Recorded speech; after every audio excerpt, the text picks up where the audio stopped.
Back in the studios of Wildcats Radio 1290, I'm Rich Herrera. Thanks for joining us, everybody.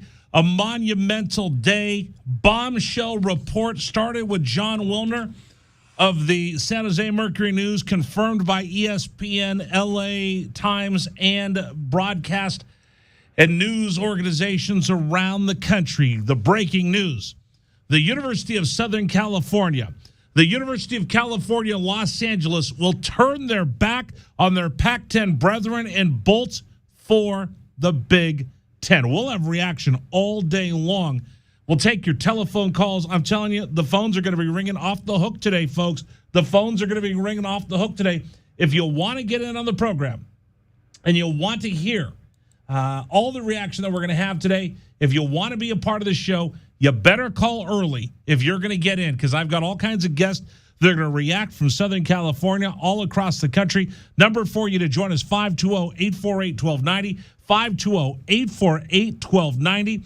The number for you to join us. We've been off for a couple of days as we've been going through a major remodel here on Wildcats Radio 1290. I think everything's working today. Thank God it is, because I want to hear from everybody in Tucson on this bombshell that was dropped today that the Bruins and the UCLA, the Bruins of UCLA and the Trojans of USC, let me just come out and say it right now. They are no better than Judases. They are no better than backstabbers. They are no better than Benedict Arnold. Just a few days ago, in fact, Greg Hansen had this in today's Arizona Daily Star, his reaction to the news. All the Pac-12 commissioners, all the athletic department folks, all the ADs from all 12 schools just stood in Vegas a couple days ago.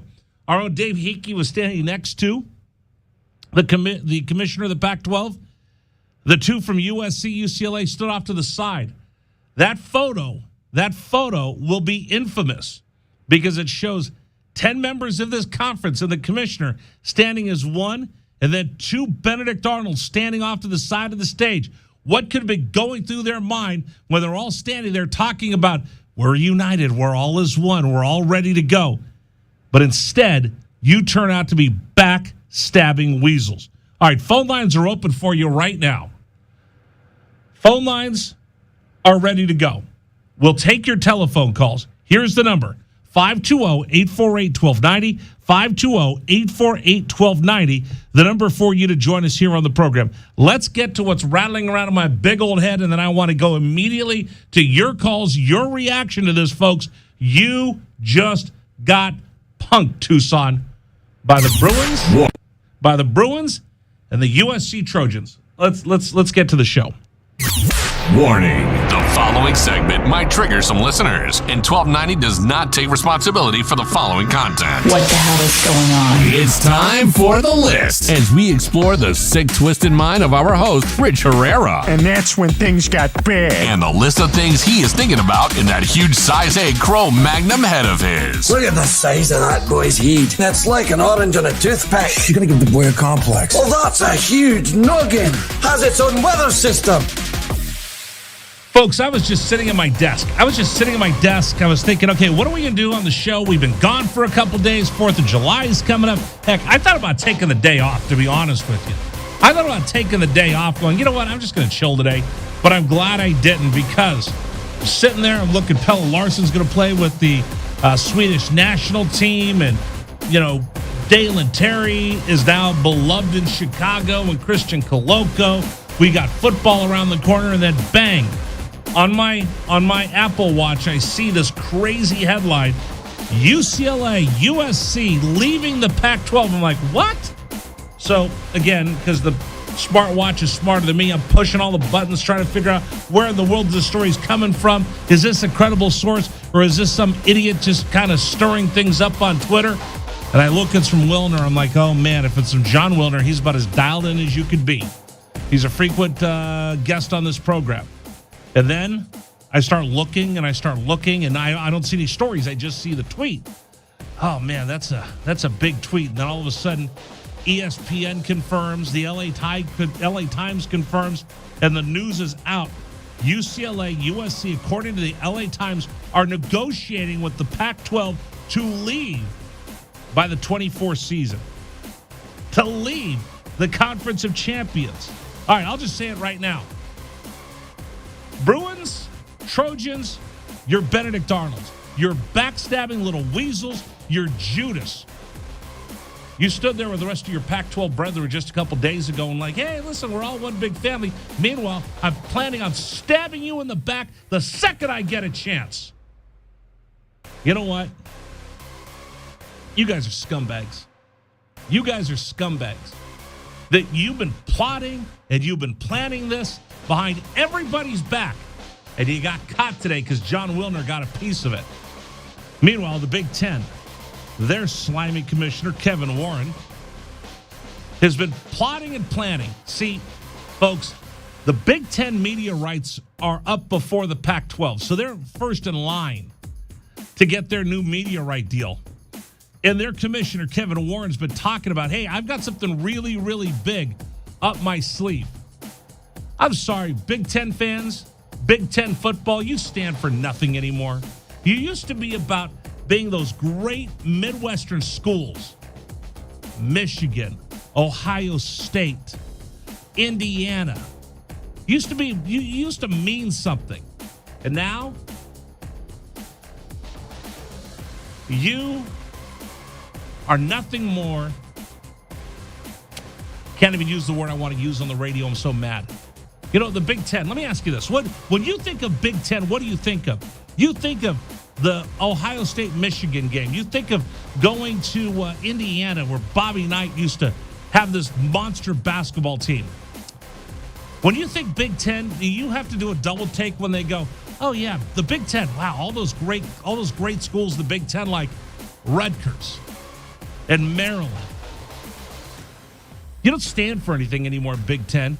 You're probably the first sellout in all of this nonsense and garbage and crap because you went and got Rutgers. Rutgers doesn't belong in the Big Ten. Rutgers doesn't have the chops to be in the Big Ten, that fine institution alignment of higher learning. You took Rutgers for one reason, because you wanted the L.A. market. And then, let's go at Maryland, because, gosh, you know what, Maryland, though you want to talk about a bastion of higher education, you took Maryland for one reason, because you wanted the D.C. market. So you already got Chicago. And then, you know what? If I'm Kevin Warren, I'm going to go shopping.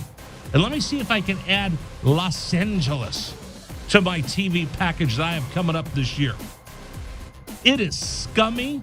It is disgusting. It is slimy. And you all ought to be ashamed of yourselves. You guys want to call in? Number for you to join us. 520-848-1290. 520-848-1290. And I'm just getting started. Folks. You know who else is responsible for all this crap and garbage and nonsense today? The television networks. And I'm going to lay it right in the feet of ESPN. I'm going to lay it right in the feet of the folks at Disney and ESPN who want to run the world of sports in these packages and they dictate the start time. I knew when we have to turn around and have to wait for the television networks to decide when we start games. So that's why, hey, let's have 10 o'clock starts for the Arizona Wildcats. Let's have 9 a.m. starts for the Arizona Wildcats. Why? Because we're all at the mercy of the television networks. And you know what? When you sell your soul to the television networks, folks, this is what happens. You have no soul. I told everybody this. I told everybody this last year. Dragon Ball, this is before you came to work with me. I went on a tirade about Texas and Oklahoma leaving the Big 12 for the SEC. And I talked about it for months at a time. And I told everybody here in Tucson, this is me telling you, this is why you have to listen to this radio show, because I told you a year ago. There were a bunch of clowns on Twitter that were like, shut up, we don't care about the Big 12. Stop it, all we want to talk about is Arizona. I said, dude, you've got to look at the big picture. You've got to look at the entire world. And I told you. And damn it, nobody listened to me. There was an opportunity for the Pac-12 to gird up their loins and to put themselves in a great position, and they didn't. There's an opportunity for the Pacific 12 Conference to make sure that they were going to be relevant for a long, long time. And I told you, the entire platform of college football and college athletics was going to go under a massive a massive shakeup, and people around here are like, whatever, Herrera, what are you babbling about now? I warned you a year ago that we were in trouble, Tucson. I warned you a year ago that we were in trouble. That the world of college sports as we know it was going to change forever. And it has. And right now, the University of Arizona Athletic Department, Wildcat fans, Tucson, we could be left holding the bag when all this is said and done. What do we have for landing? What do we have for landing spot? How do you stand there and lose the Bruins and the Trojans from this conference and still stay relevant? If the SEC is king, then the number one contender for that title right now is the Big Ten. And where does that leave us? Where does that leave us, Tucson? When it's all said and done, where does that leave us? I don't know. I honestly can't look you in the eye right now today and tell you that I know what's going to happen. Because right now, it is the Wild West. You better get ready for a war, Tucson, because the Wildcats are going to have to go to war to stay relevant in college athletics. Let me say that to you one more time. The Arizona Wildcats, Dave Hickey, and Tucson, we have to go to war. We have to go to war in order to stay relevant in college athletics. And I'm telling you this right now.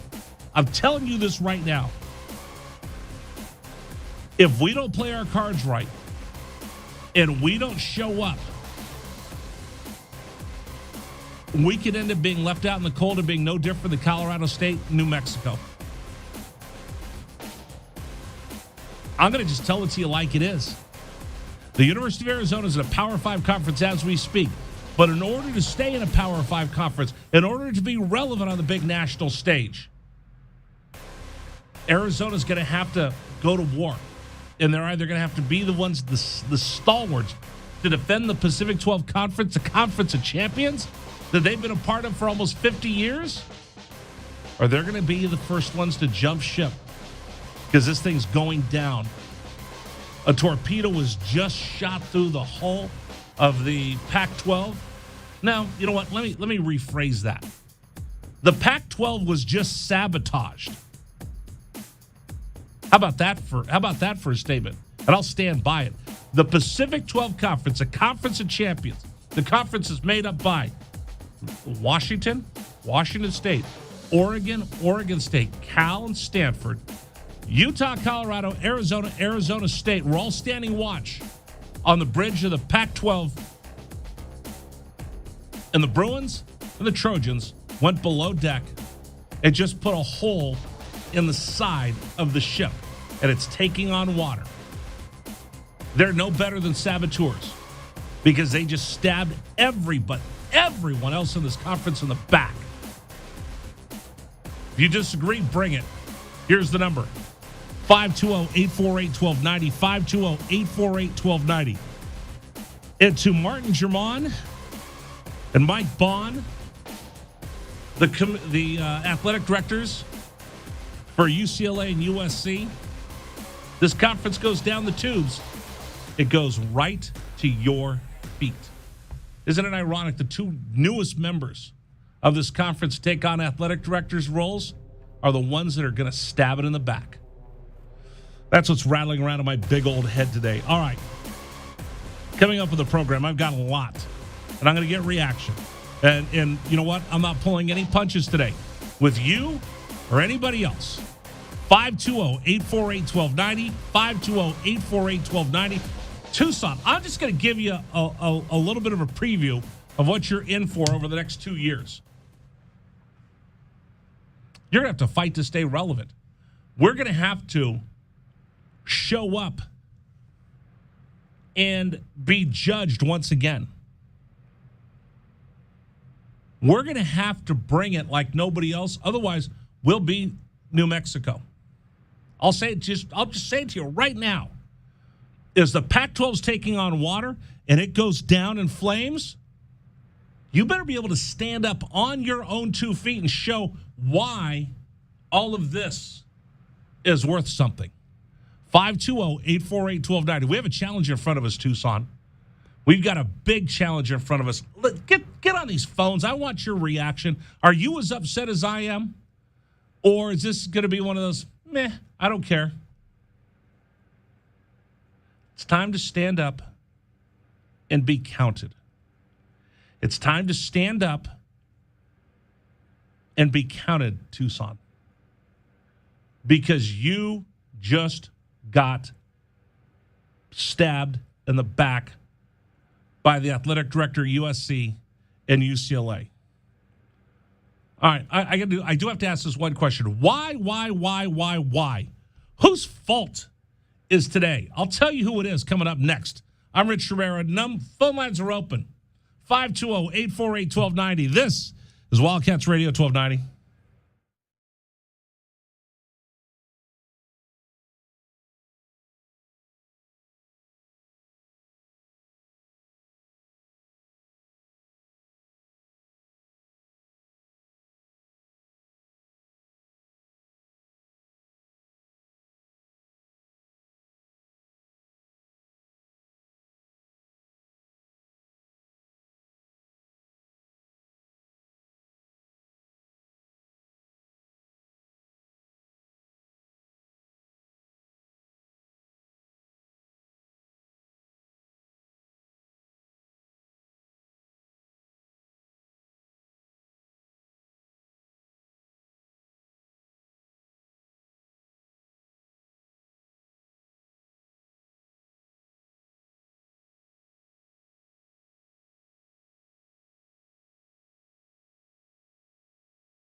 and goal at the Arizona 3. Here's the snap, and rolling right, the throw into the end zone. It's caught for the touchdown, and UCLA takes the lead. And that's Greg Dulcich, their outstanding tight end. Oh, the UCLA Bruins, the Benedict Arnold, the Sons of Weasels, whatever you want to call them. I'm Rich Rare. Thanks for joining us. Program today brought to you by PGA Tour Superstore. They're located at Oracle and Limberlost. Shop with the pros at Tucson's PGA Tour Superstore. Home for golf pros, beginners like me. Again, they've got that great deal. Listen, this is just a hookup for our listeners. If you're in need of some golf balls or golf equipment, whatever you need, here's the deal. If you go in there and you mention the program, they're going to give you a great deal. This is the Rich Rivera hookup. $20 off a purchase of $100, $50 off a purchase of $250 or more. Whether you want a new pair of shoes from Nike, Adidas, Echo, Puma, New Balance, even Skechers. Now that it's getting warm and you want to get a comfortable pair of shoes you can wear in the heat, golf balls from TaylorMade, Callaway, Bridgestone, Wilson, Drivers, Ping, Callaway, TaylorMade, Cobra. They have it all. A huge selection of golf clothing, hats, accessories, golf bags. And again, we've got that great deal for you. $20 off a purchase of $100, $50 off a purchase of $250 more. Ping, Titleist, FootJoy, not included in this promotion. Everything else, giddy up. PGA Tour Superstore, Oracle and Limberlost. Shop with the pros at Tucson's PGA Tour Superstore. All right, whose fault is all of this? I got one man's name to throw out there. One man's name to throw out there. And that's Larry Scott. You know, the day Larry Scott announced that he was leaving, I was like, all right, good, we can get rid of this guy. But I should have known, and you should have known, we all should have known that while he was at the bridge of our ship, he ran it into the ground. He ran this thing ashore. The Pac-12 stopped being relevant in the one sport that matters. And that was football. Larry Scott never understood that. He came from the World Tennis Association. He was excited about women's tennis and men's tennis. He was excited when the Pac-12 would win gymnastics at the NCAA level with Utah. He was excited when the Stanford women's golf team would win. He was excited when water polo would win. Those are the sports that matter to him. And I'm not saying those sports don't matter. But down here at Tucson, our coaches get it. One of the most successful coaches Arizona's ever had has been Mike Candrea, the GOAT. And if you ask Mike Candrea, how do I support your softball program? The first thing he would say, buy football season tickets. Why? Because he understood that football drove revenue, and that revenue that we have drives all the other sports. Larry Scott never figured that out. Larry Scott put all of his resources and efforts in winning those Olympic sports. You know what? God bless those student athletes that won those championships. But well, he took his eye off the ball and worried about everything else under the sun other than football and men's basketball.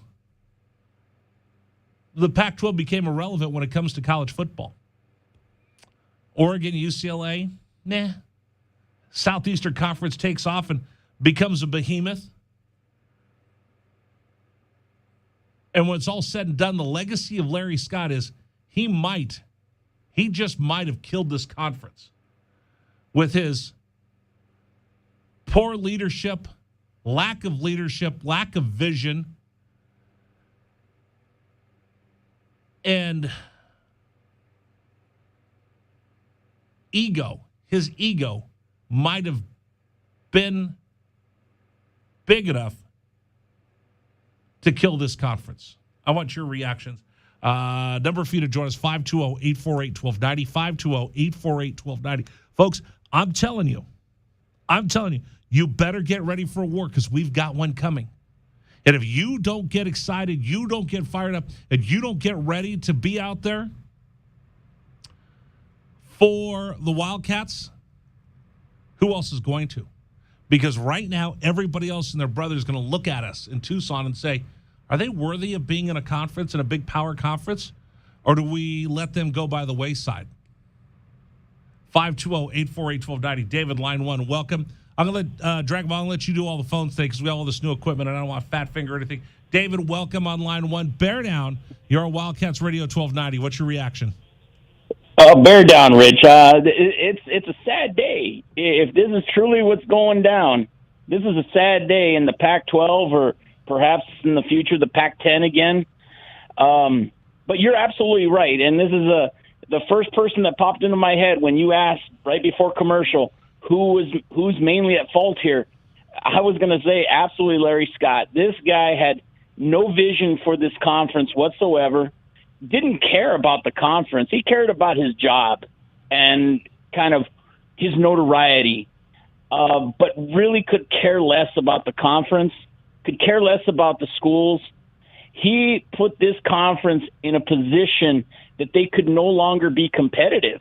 They were no longer getting good TV deals. Nope. They were on at God knows when, what hours of the night they were going to be played. And he just let this conference slip away gradually, thinking that maybe perhaps, the greatness that is or was USC, the greatness that was Oregon was going to be enough to keep us relevant, but it wasn't. And you've seen what happened now to USC, what's happened to UCLA. Oregon is slipping itself as well. And you know what? Go ahead, and if these two teams do bolt and they leave, good luck. Because if you guys are having trouble recruiting in the Pac-12, USC and UCLA are going to not be able to recruit against Big Ten teams. Now, whatsoever. I disagree. You know what they're going to be. You know what they're going to be worth? About $1 billion, because of this new TV contract that the Big Ten, that the Big Ten will be able to get, and I can offer Chicago, New York, D.C., and Los Angeles.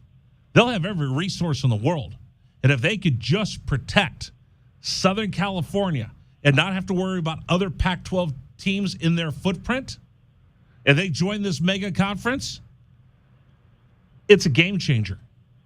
And they're left holding all the gold, and we're left holding the bag. Yeah, I guess you're right in terms of the recruiting side. I just don't think that competitively they're going to succeed, at least not initially. And who knows what that's going to do for them. I disagree. I think they get stronger. A coach told me when all this started going down, and thank you very much for the call. Coach told me this when it all started going down, when we went to, college football playoffs. He goes, Rich, the rich are only going to get richer and everybody else is going to suffer. And that was almost 15 years ago. Came true today.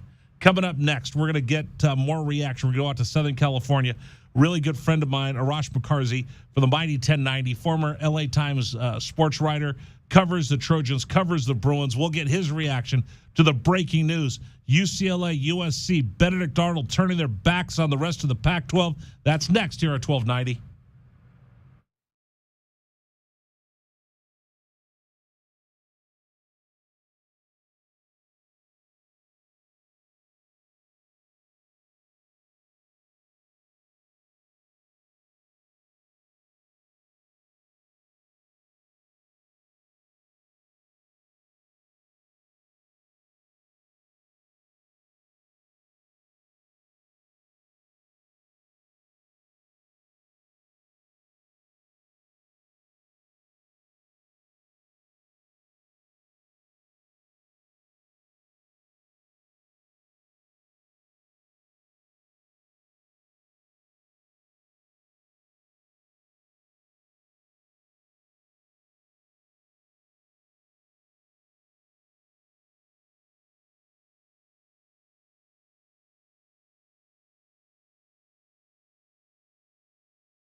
This is David Omada, and here's what's trending on 1290 here at 3:35.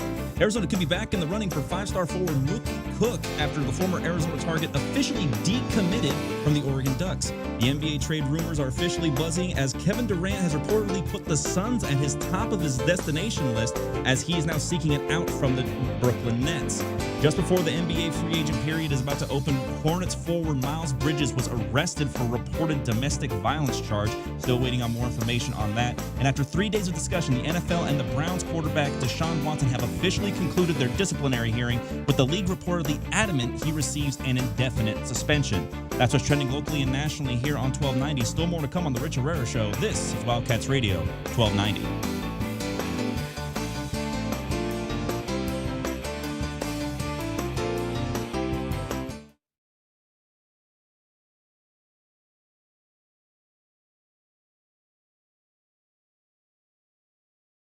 Thank you very much for the sports update, Dragon Ball. Normally, we talk about all that stuff. We talk a lot of NBA if we were going to talk to Arash McCarthy from the Mighty 1090 in Los Angeles. But with this bombshell today, USC, UCLA turns their backs. The Benedict Arnold Judases that might just have sunk the Pac-12 conference. I got to go out to Southern California, get reaction from Arash McCarthy, longtime columnist, writer, ESPN, Sports Illustrated, LA Times, now a talk show host. I think he's the best talk show host in Southern California. He's joining us right now on Wildcats Radio 1290. Arash, how are you? I'm good, Rich. Thanks for having me. Thank you so much. Your reaction to the bombshell today that USC, UCLA are looking for greener pastures in the frozen Big Ten. You know, I think this is a sign of what we've kind of been talking about for a little while here in college sports in terms of it going to two big power conferences. I know we've talked about a Power Five, but in terms of, two, really big power conferences, and this is like the first step towards the SEC and the Big Ten, and, clearly they're going to have to call them something else. But, I think USC saw the writing on the wall, and obviously, they went to UCLA to say, hey, let's go in this together. And now there's kind of like everyone's scrambling at this point with the SEC. If you remember, about a year ago, it was Oklahoma, Texas being the first one. So you kind of always want to be the first one to hop off that ship if you see it sinking. And I think it's been a while now that USC has seen, they have a new commissioner in place in the Pac-12, but, I don't think that they foresee the Pac-12 being a power conference. Arash McCarthy joining us right now for the Mighty 1090 in Southern California. Where did this begin? Have you heard anything or got anything from your sources? USC, UCLA led. What are their reasons for wanting to jump ship? It's just the massive difference in finances, and it really begins with that TV deal. I mean, the Big Ten right now is in the process of negotiating $1 billion with a B TV deal. And listen, that's just not possible with the Pac-12. I mean, it was an absolute embarrassment, the Pac-12 network. Whenever USC or UCLA would have a game on the Pac-12 network, the majority of the country, and including Los Angeles, couldn't watch their games. And, I know every season they made it a point to have at least one football game on there. But, if you talk about basketball, baseball, all their sports, when their games were on the Pac-12 network, nobody could watch it. And so the TV dollars simply were not there. The attention simply was not there. And so, this was a conversation that USC has been having for a while. If you're looking for a turning point, I think it's the Oklahoma-Texas move to the SEC in terms of saying, hey, listen, the landscape of college sports has shifted in terms of it probably going to the direction of two big conferences where college sports effectively are like a lot of professional sports with like an American League and a National League or an East and a West or something along those lines. When you look at all of this, USC, UCLA, steeped in tradition as much as anybody else in college athletics. And, as a kid, You remember, you would watch USC UCLA on that rivalry weekend, and everybody around the country would see all the kids with Hawaiian shirts and tans and blonde hair, and the song girls and the victory bell.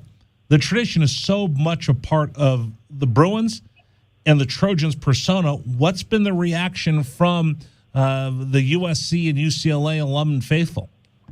It's still shocking. I think everyone's still trying to process it. I mean, it was really a story that you had to read twice, or a headline you had to read twice, because it didn't make sense. I mean, how in the world could the Pac-12, two teams from the Pac-12, join the Big Ten? But I think the important thing to note is that USC knew, much like the Dodgers leaving Brooklyn, that they had to go with a team. USC, UCLA had to go together, and I don't doubt that both of those teams will, obviously continue the rivalry with USC. They're going to continue their rivalry with Notre Dame. UCLA, I'm sure they're hoping that maybe they can continue playing Cal or something along those lines. But a lot of the other peripheral rivalry games that you've remembered over the years, U of A, USC, Arizona State, UCLA, and all that, unfortunately, that will be gone. So how does the rest of the Pac-12 survive when you lose two of the stalwarts? I mean, I'm going back to the history of the PCC and the Big Five and the Big Six and the Pac-8. I mean, this conference was written in cardinal and gold and in baby blue and gold. How does the rest of the Pac-12 try to survive? Well, the Pac-12 does not survive. Unfortunately, I think it goes by the wayside. Like a lot of the other conferences, where when their big teams leave, they will have to, find a new home. And so whether it's being a part of the Big Ten, the SEC, again, I mean, from a lot of the people that I've talked to, it seems like it's going towards having, two big conferences. That, whether there's 20 teams each or 22 teams each or something along those lines. So listen, I mean, it was the Pac-8, became the Pac-10, became the Pac-12.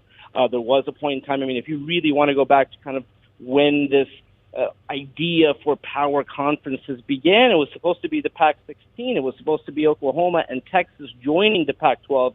I really believe when that day did not happen and they settled for Utah and Colorado, that I don't want to say it was the beginning of the end, but they were no longer viewed as a power conference in the same way. You grew up in the shadow of the Rose Bowl, right? Yeah, yes. You grew up in Pasadena. Could you have ever, in the valley, yeah. Could you ever have imagined in your life that the Pac-12 as we know it could be just disintegrating in front of your eyes? Well, you know what it is, Rich?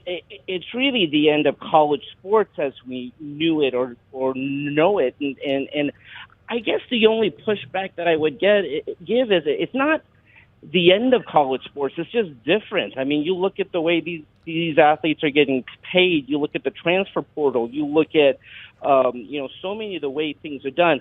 At the end of the day, however, we will get USC, UCLA, USC, Notre Dame. We will have the Rose Bowl and the Coliseum, and we will have, these big games, but it won't be the Pac-12. And again, to be honest, so many people are still getting used to saying Pac-12. I mean, you still have people saying Pac-8 and Pac-10. So, it's not the end of college sports, but it's the end of college sports the way we knew it. And so, and I know some people don't like that, but I just think it's all about who's going to pay you the most money. And at the end of the day, USC is looking at the TV contracts and saying, we got to leave the Pac-12 now. How much of this do I put on Larry Scott? A ton. And listen, I mean, he didn't want to fail as spectacularly as he did. I know he came in with his grand ideas and a new vision for the Pac-12. But it is inexcusable, the distribution of the Pac-12 network. I mean, the fact that it wasn't picked up on DirecTV, the fact that the majority of the country, but even forget the majority of the country, although that is a big deal, the majority of the West Coast couldn't get it. In Los Angeles, the majority of fans, USC, UCLA fans, could not watch their teams play.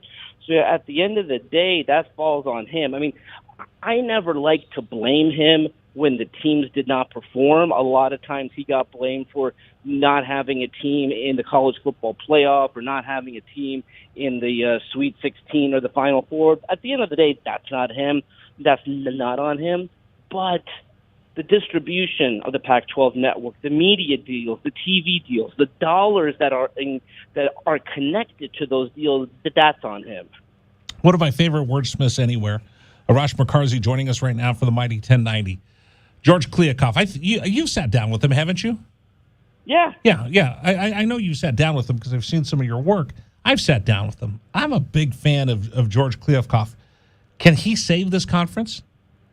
No, and because he was left with a he was left with a situation that was untenable. He was left with a situation that I don't think he knew how bad it was, to be honest. I don't think he knew what he was coming into.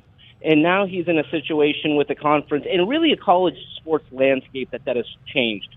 So I don't think you can save the Pac-12 at this point. I think every team, this is the Titanic. USC and UCLA were the first to hop off the ship and found a new home. All the other schools are going to have to do that right now.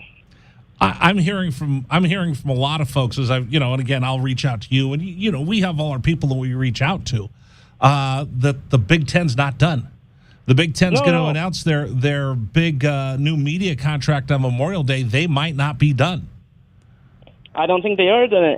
And as I said, I really think this is the beginning of two major power conferences, and I think each of those conferences will have at least 20 teams.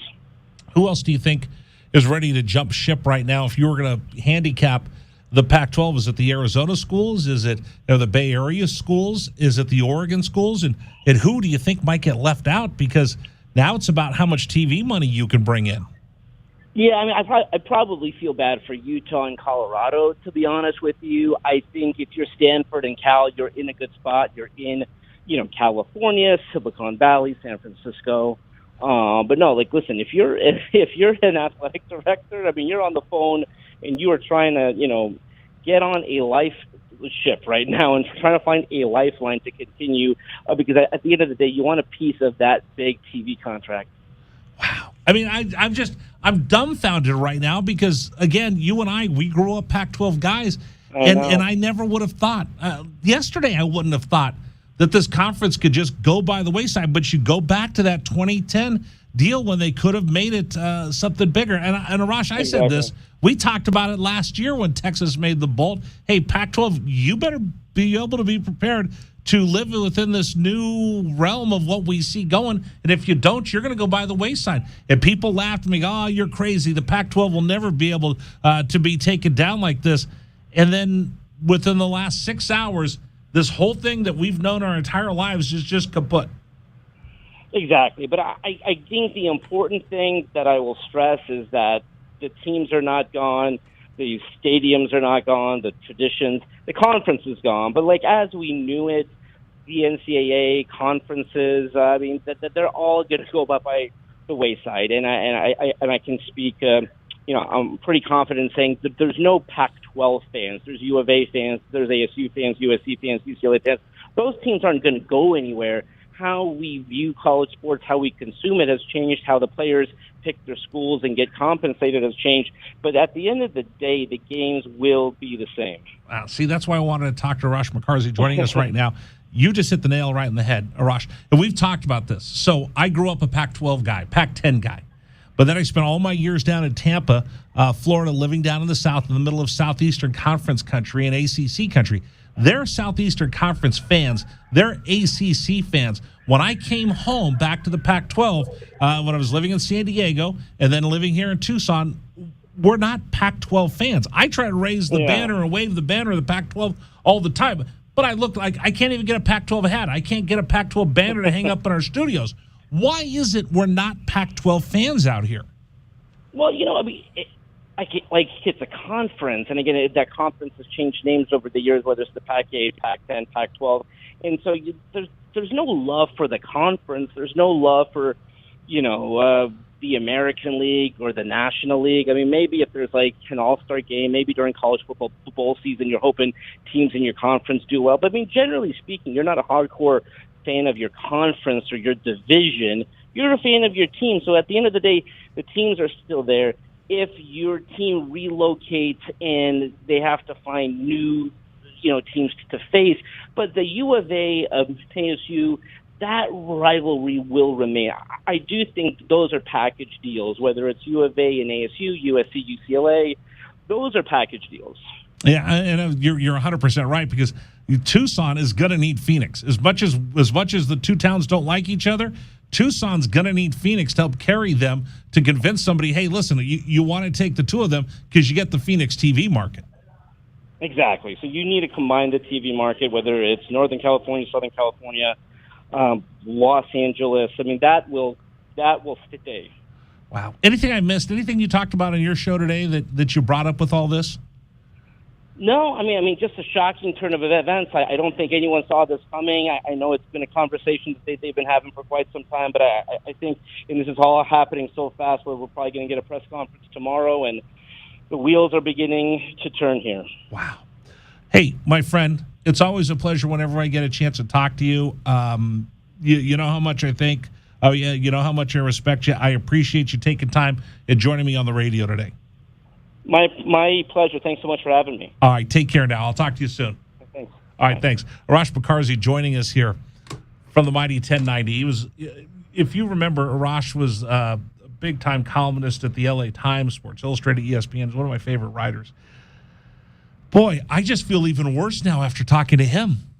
I feel like I was ready for a fight. What are we going to fight for in the Pac-12? I wonder if the Pac-12 is up for this fight. Tucson, we better be up for the fight, because if the Pac-12 disintegrates, then you and I need to figure out where we're going to land. We'll get more reaction. A really good friend of mine, John Quintero, the coach, he's covered UCLA, USC forever. He's down in San Diego. I want to bring him on next, because we got to figure out, if the Pac-12 tries to stand, where do you find new members? We'll talk to John Quintero about that next here on 1290.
Los Angeles, but with this bombshell today, USC, UCLA turns their backs. The Benedict, he's down in San Diego. I want to bring close up for this fight. Tucson, we better be up for the fight, because if the Pac-12 disintegrates, then you and I need to figure out where we're going to land. We'll get more reaction.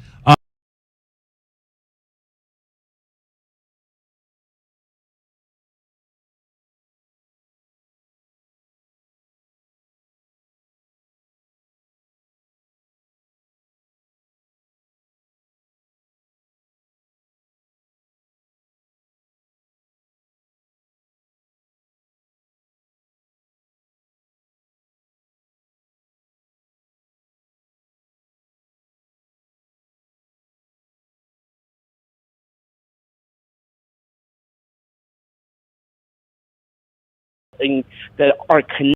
One of my favorite wordsmiths anywhere, Arash Bakarzi, joining us right now for the Mighty 1090.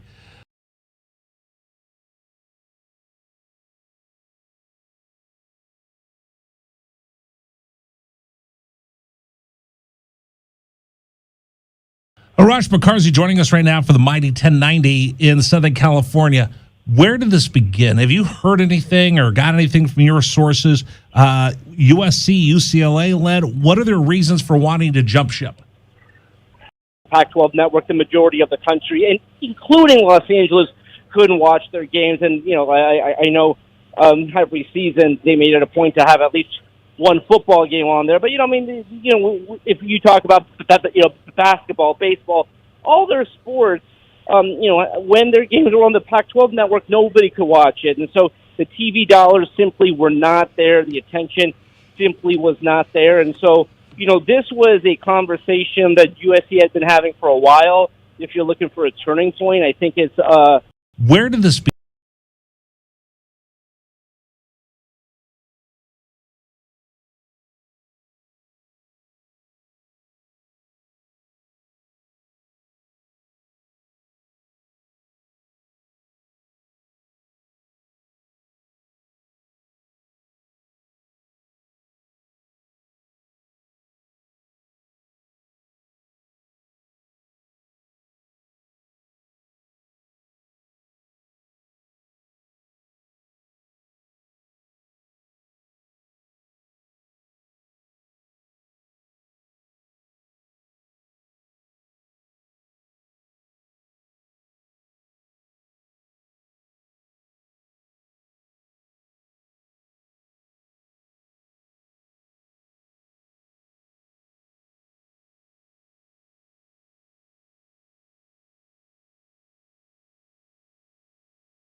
Continue with you here at Wildcats Radio 1290. Hello again, everybody. Rich Herrera with you. Devastating, heartbreaking news.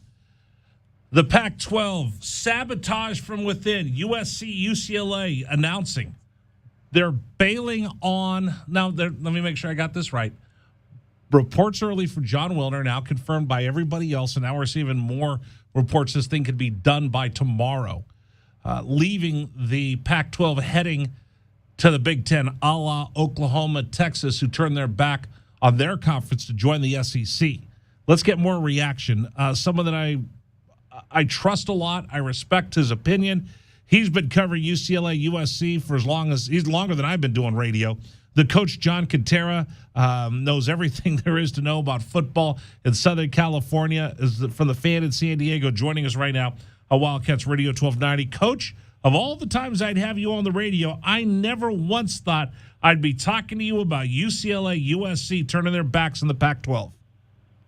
No question about it, Rich. And first of all, thanks for having me on today. Boy, it's been a monumental day out here in Southern California. I'm still trying to quite wrap my arms around it. You know, you mentioned I've been covering Southern California football for a long time, but growing up in Southern California, I mean, I go back to the Tommy's pro throw days at UCLA, and of course John Wooden and John McKay and all their great teams at USC. And you know, I'm looking at this in a variety of different ways today. Obviously, it really shakes up the Pac-12, and they're going to have to move very quickly, I think. I do think the Arizona schools could be in pretty good shape, but I'll get to that in a minute. As far as USC, UCLA, I think for football it's very good, probably for them. They're going to make a lot of money. I don't know if I'm necessarily looking forward to Indiana against USC or UCLA against Minnesota. It's going to take me a while to get used to that.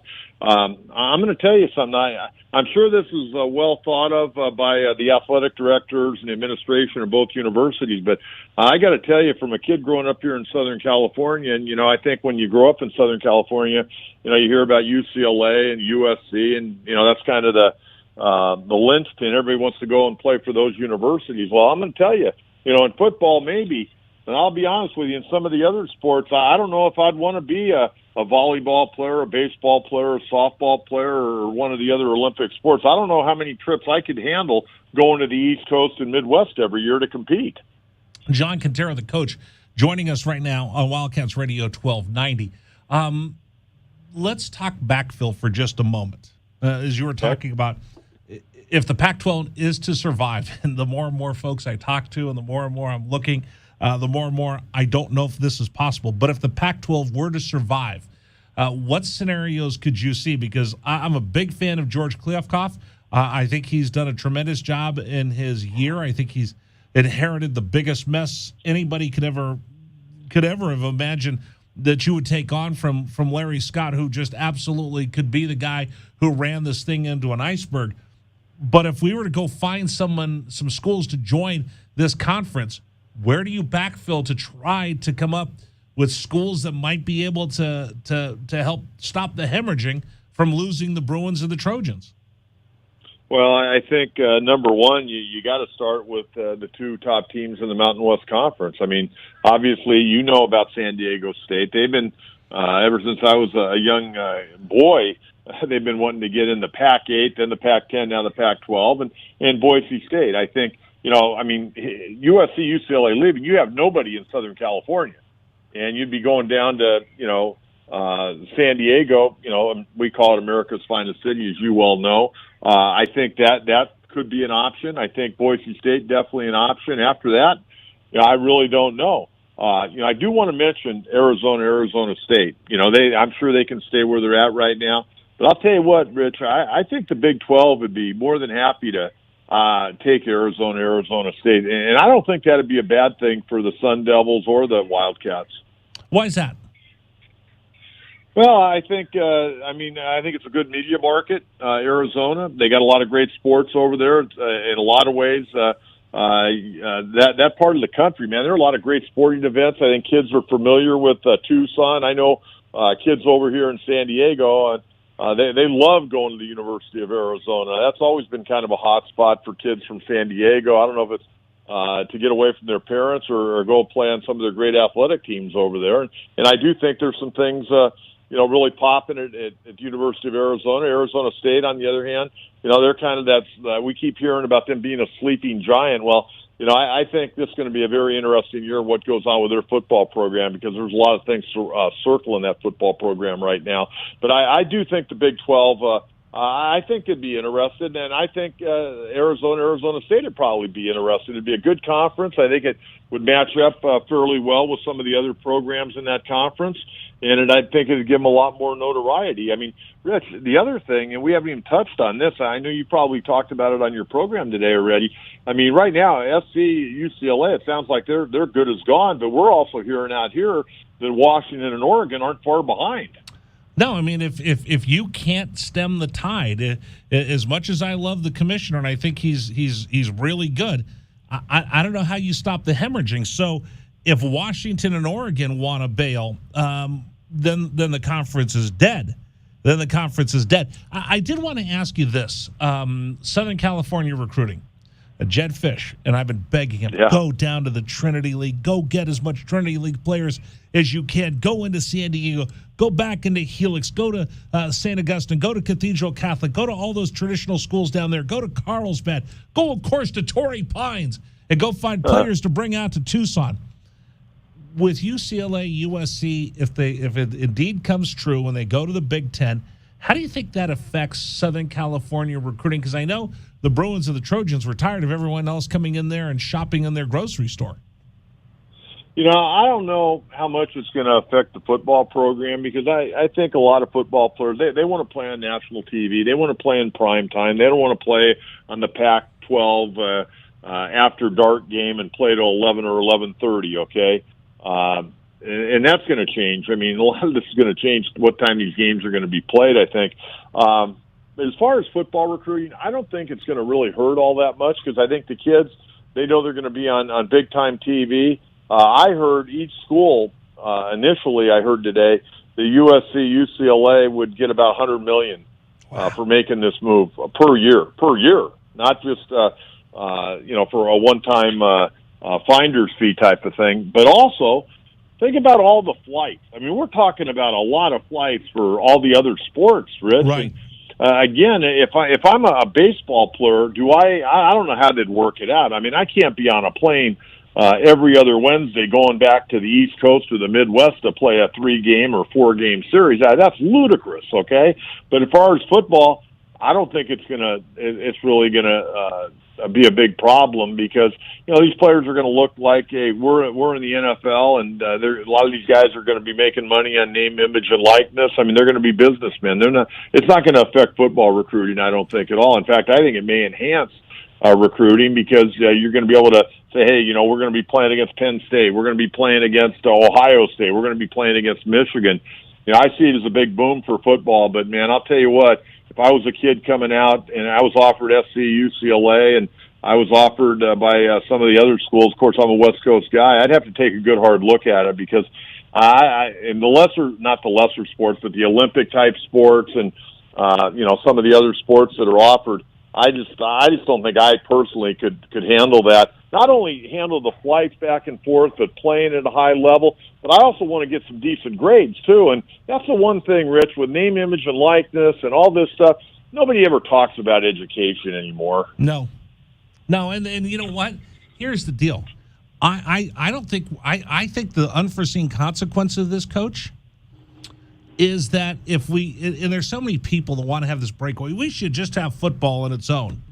If you have football on its own, George, the commissioner, had talked about this with John Wilner just a couple days ago. There's a subsidy. Right now we have a subsidy model. Schools like USC, UCLA are looking for the free agent model, the free market model. If I have a super division of football and it doesn't fall underneath the rest of everything else, we're going to see a lot of sports go by the wayside, because you won't be supporting and giving assistance from the money-making sports to the Olympic sports if we go in a different model. Rich, you painted a very a dim picture of collegiate athletics. Now, I said a year ago when this name, image, and likeness stuff started to come out, and it's even been bigger and more out of control than I would have thought because there were no real rules put in place. I mean, you've got guys, basically coming out when, a school comes in and said, hey, we'd really like you. Well, what can you offer us? And that's not the way this thing was intended. It was intended for you decide where you want to go to school. You go to school, you perform. Companies are going to, want to jump on you and have you endorse their products. Now you're getting alumni people involved in this before guys make decisions. I mean, players are going to the highest bidder. But with that being said, I'd said a year ago or over a year ago, the way I saw this thing going was, you got all these Division I programs within the next few years. And I've talked to some people in collegiate athletics, and they totally think I'm right on with this. Whether it's going to be 30 or 40, they're going to be about 40 maybe Division I football programs. I mean, the Texas El Pasos of the world and some of the lesser programs that, do everything possible to try to fund a program and fund the scholarships. They're not going to be able to compete. They're just not going to be able to compete. And you're going to end up having the super conferences, and you're going to have a bunch of Division I programs that are going to do one or two things. They're either going to fold up shop and go home, and then other programs in their university are going to go by the wayside, or they're going to drop down a level, which it's still going to be costly and not as much money making because there'll be no TV involved. So, I think down the road we're going to have maybe 40 college teams. They're going to be beating up on one another. It's going to be really unfortunate because a lot of guys and girls and coaches, they're not going to have opportunities to compete, work, and continue their college coaching careers because there aren't going to be as many opportunities. Isn't it ironic that this all got started because, hey, we want to see Boise State get an opportunity to play in the national championship. So we go from the mythical championship to the college football playoff or whatever permutations we've had. And it was about giving opportunities to smaller schools. In the end, the unforeseen consequences, I agree with you, Coach. We're going to have less college football, less opportunities, less kids playing. And it just drives me crazy that in order to try to give a better opportunity, the road to hell is paved with good intentions, and it's going to take us in the model that you might be talking about. Rich, every Saturday I open the paper up, and I count up how many college football games are on. And normally it's usually somewhere between 33 and 35, maybe 36, but usually the average is probably about 33. I think 5 years from now, I hope it's the same, but I really tend to doubt it's going to be the same.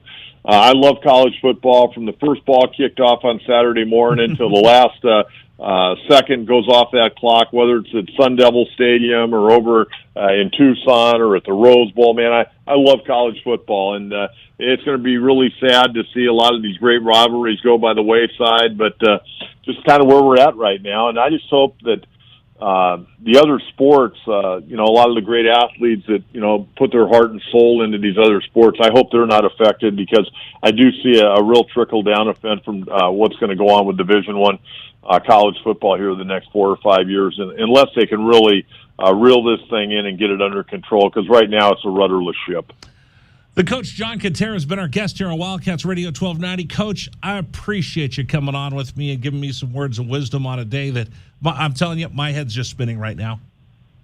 Yeah, my head's spinning too, but Rich, I also, as I'm going to depart your program today, I just want to tell you how much we miss you out here in San Diego. All the guys at our station, they talk all about you all the time. You left a very nice impact on our radio station here, and I'm glad you and the family have found a great home down there in Tucson.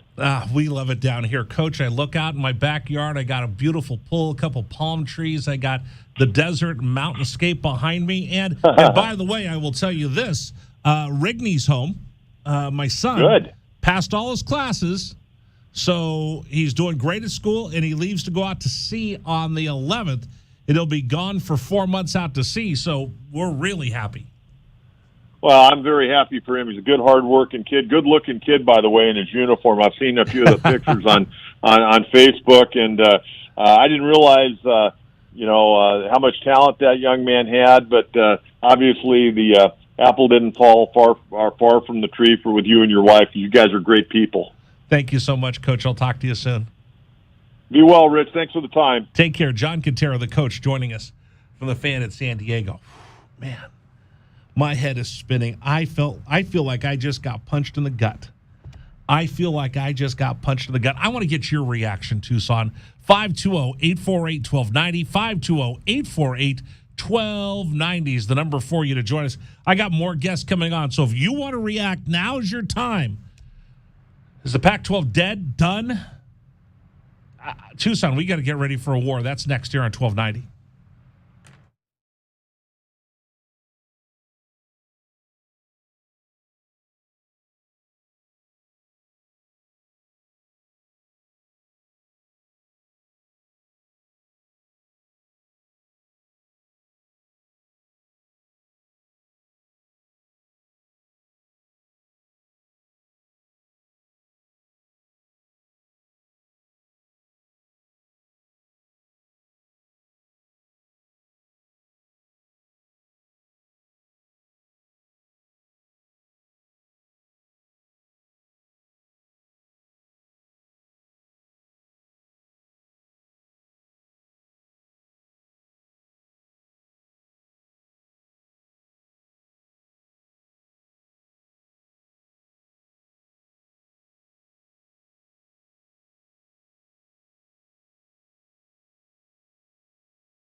But if we were to go find some schools to join this conference, State, and I don't think 12.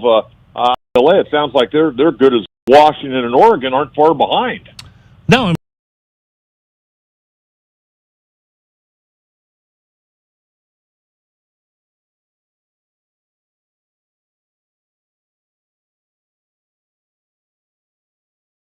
could ever have imagined. More and more I'm looking, the more and more I don't know if this is possible. But joining us right now, John Quintero, the coach, joining us right now on Wildcats Radio 1290.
Man in motion, Washington. The handoff will go to Ingram, and he's in the end zone, almost untouched. Touchdown, Trojans.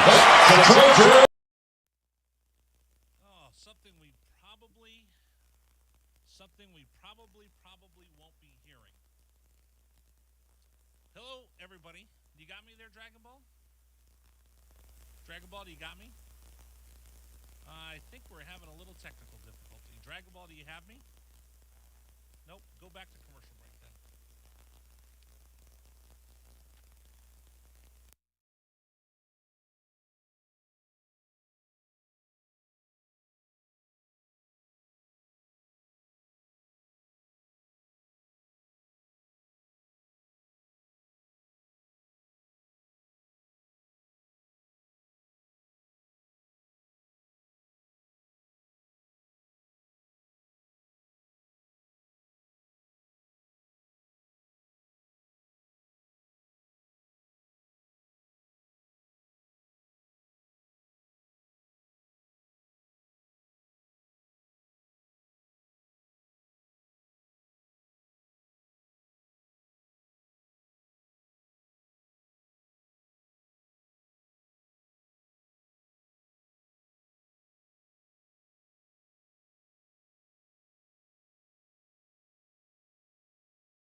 Okay, here I am. There I am. I'm back.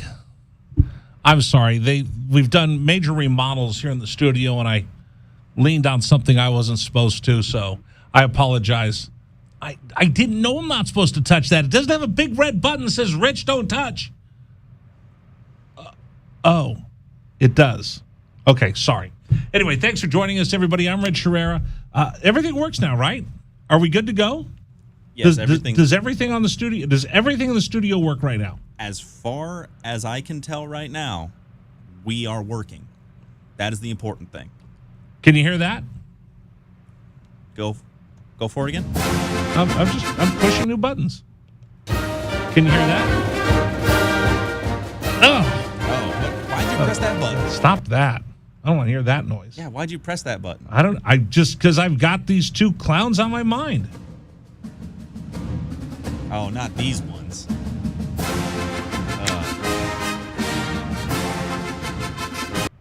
That's a bad music now. Oh, wait a minute. Yeah, that's our new friends. That's who they left us for. Oh, right. I was going to say, that sounds familiar, but that's not a Pac-12 song, is it? Nope. I don't want to hear any more of these clowns. Thanks for joining us, everybody. This is crazy. This absolutely is crazy. I'm going to throw something out at you.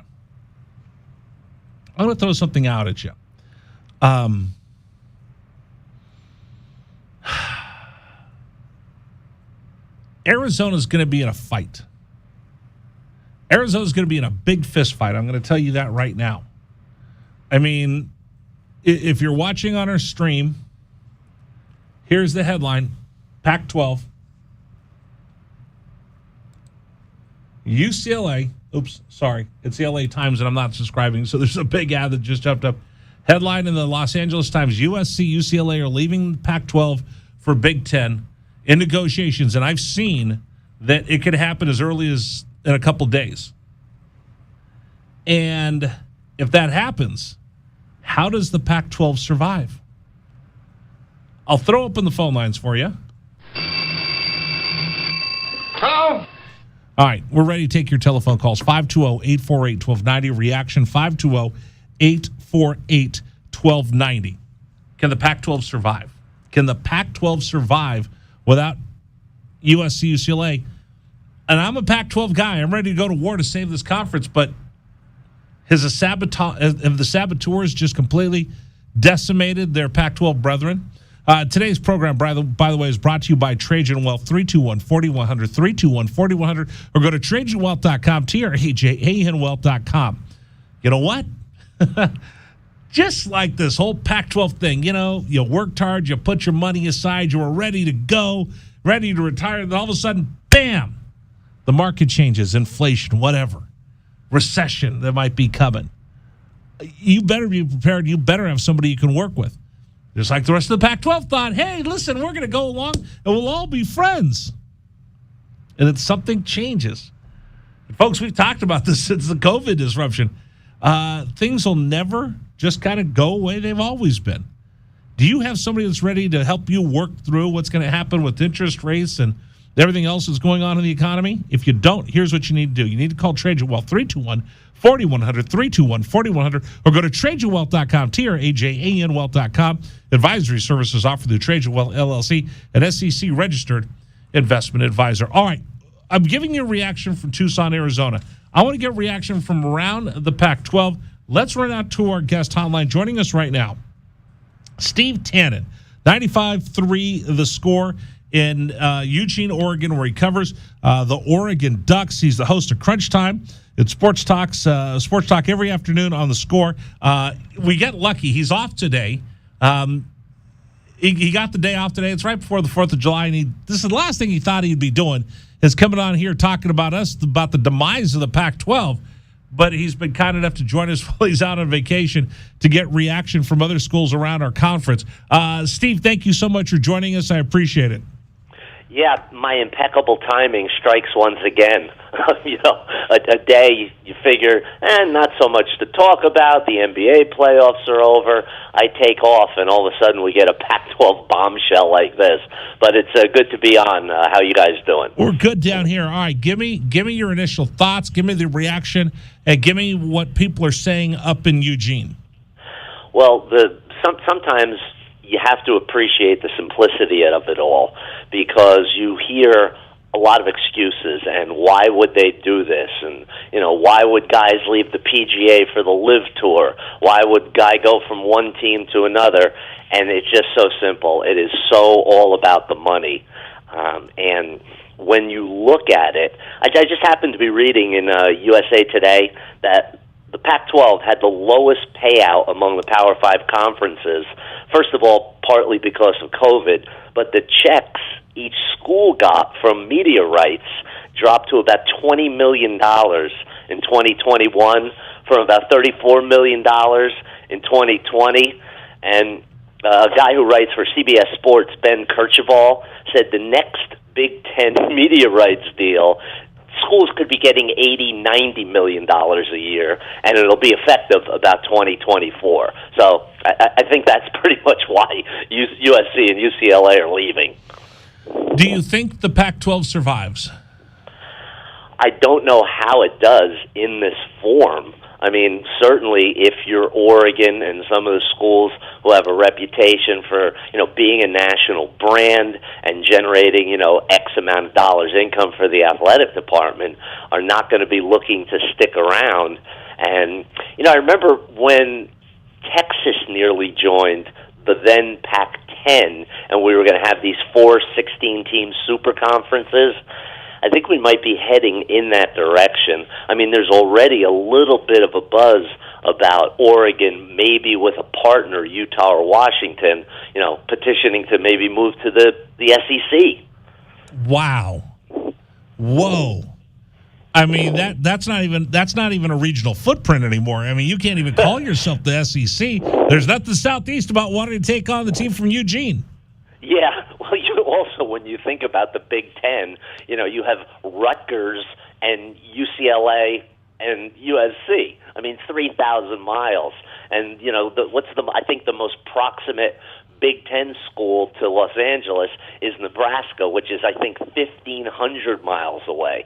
So the fact that these conference names have any meaning anymore is kind of laughable at this point. Wow. I mean, this is just blowing me away even more. Steve Tanner joining us right now, the host of Crunch Time on the Score, 95.3 The Score up in Oregon. I think Arizona and Oregon are kind of in the same boat. And work with me here. Tell me what you think. Both national brands, but not big media markets. How attractive will Oregon be with the national brand, obviously the backing of Nike? Arizona down here is a blue blood in college basketball, but we're not huge media markets. Yeah, it kind of reminds me when they were talking about that initial breakup and what the actual value is for a basketball school. Because when they were talking about breaking up the Big 12, they barely even gave a thought to Kansas because they didn't have a lot of value as a football program, but were a blue blood in basketball. So, like I said, Oregon, as a TV market, what is Eugene, Oregon? I think we know. I think we're like number 147 or something like that. And, I don't know exactly what Tucson is, but, in relationship to Phoenix, I don't know how attractive it is. So I think both schools, while, like you said, when you think basketball and you think West Coast, you think Arizona. When you think football and you think West Coast, you think Oregon. Well, it might be near and dear to us, but for the guys writing the checks, you wonder about the actual monetary value. We're wondering, and we're going to find this out, how friendly are we with our rivals to the north of us? We call them the school up north. We don't even like to say the word Arizona State down here. But Arizona is going to depend a lot on Arizona State, I think, to help carry some water with the media market. How tied together are the Oregon schools? Well, I've always thought they were incredibly tied together, but at a time like this, you kind of get a sense of it's every duck and beaver for himself. Because, if you think about a market, Eugene, and then there's Corvallis, which is even smaller. And at this point, it's been a while since Oregon State has really been a viable national threat in football. So I'll tell you what, when I woke up this morning, I would have not won a lot of money if somebody said I was going to end up having this conversation with somebody from a fellow Pac-12 city like this. This is insane. If the Pac-12 wants to try to go for it and stay relevant, and they're going to have to work hard. They're going to have to work hard, and they're going to have to go to war. Where would you try to backfill into this conference to try to keep them on the Power 5 level? Yeah, the problem is, and we've had this conversation before, if you want to add other schools, what standards do they meet? Boise State, I think, would be a natural football because they've been, somewhat of a powerhouse. And, if we're just throwing away the regional value, do you look to schools in the American Athletic Conference? I don't see anybody being viable outside, because I had this conversation with a buddy of mine a little while ago, but Fresno State, at what point do you just have to realize that this is a borderline fatal blow, and you just have to kind of look out for yourself if you're the remaining 10 schools in this league? Does Boise State make sense? I honestly don't think so. They're a really good football school, but, it's another smallish school. They don't really bring much impact in any of the other sports.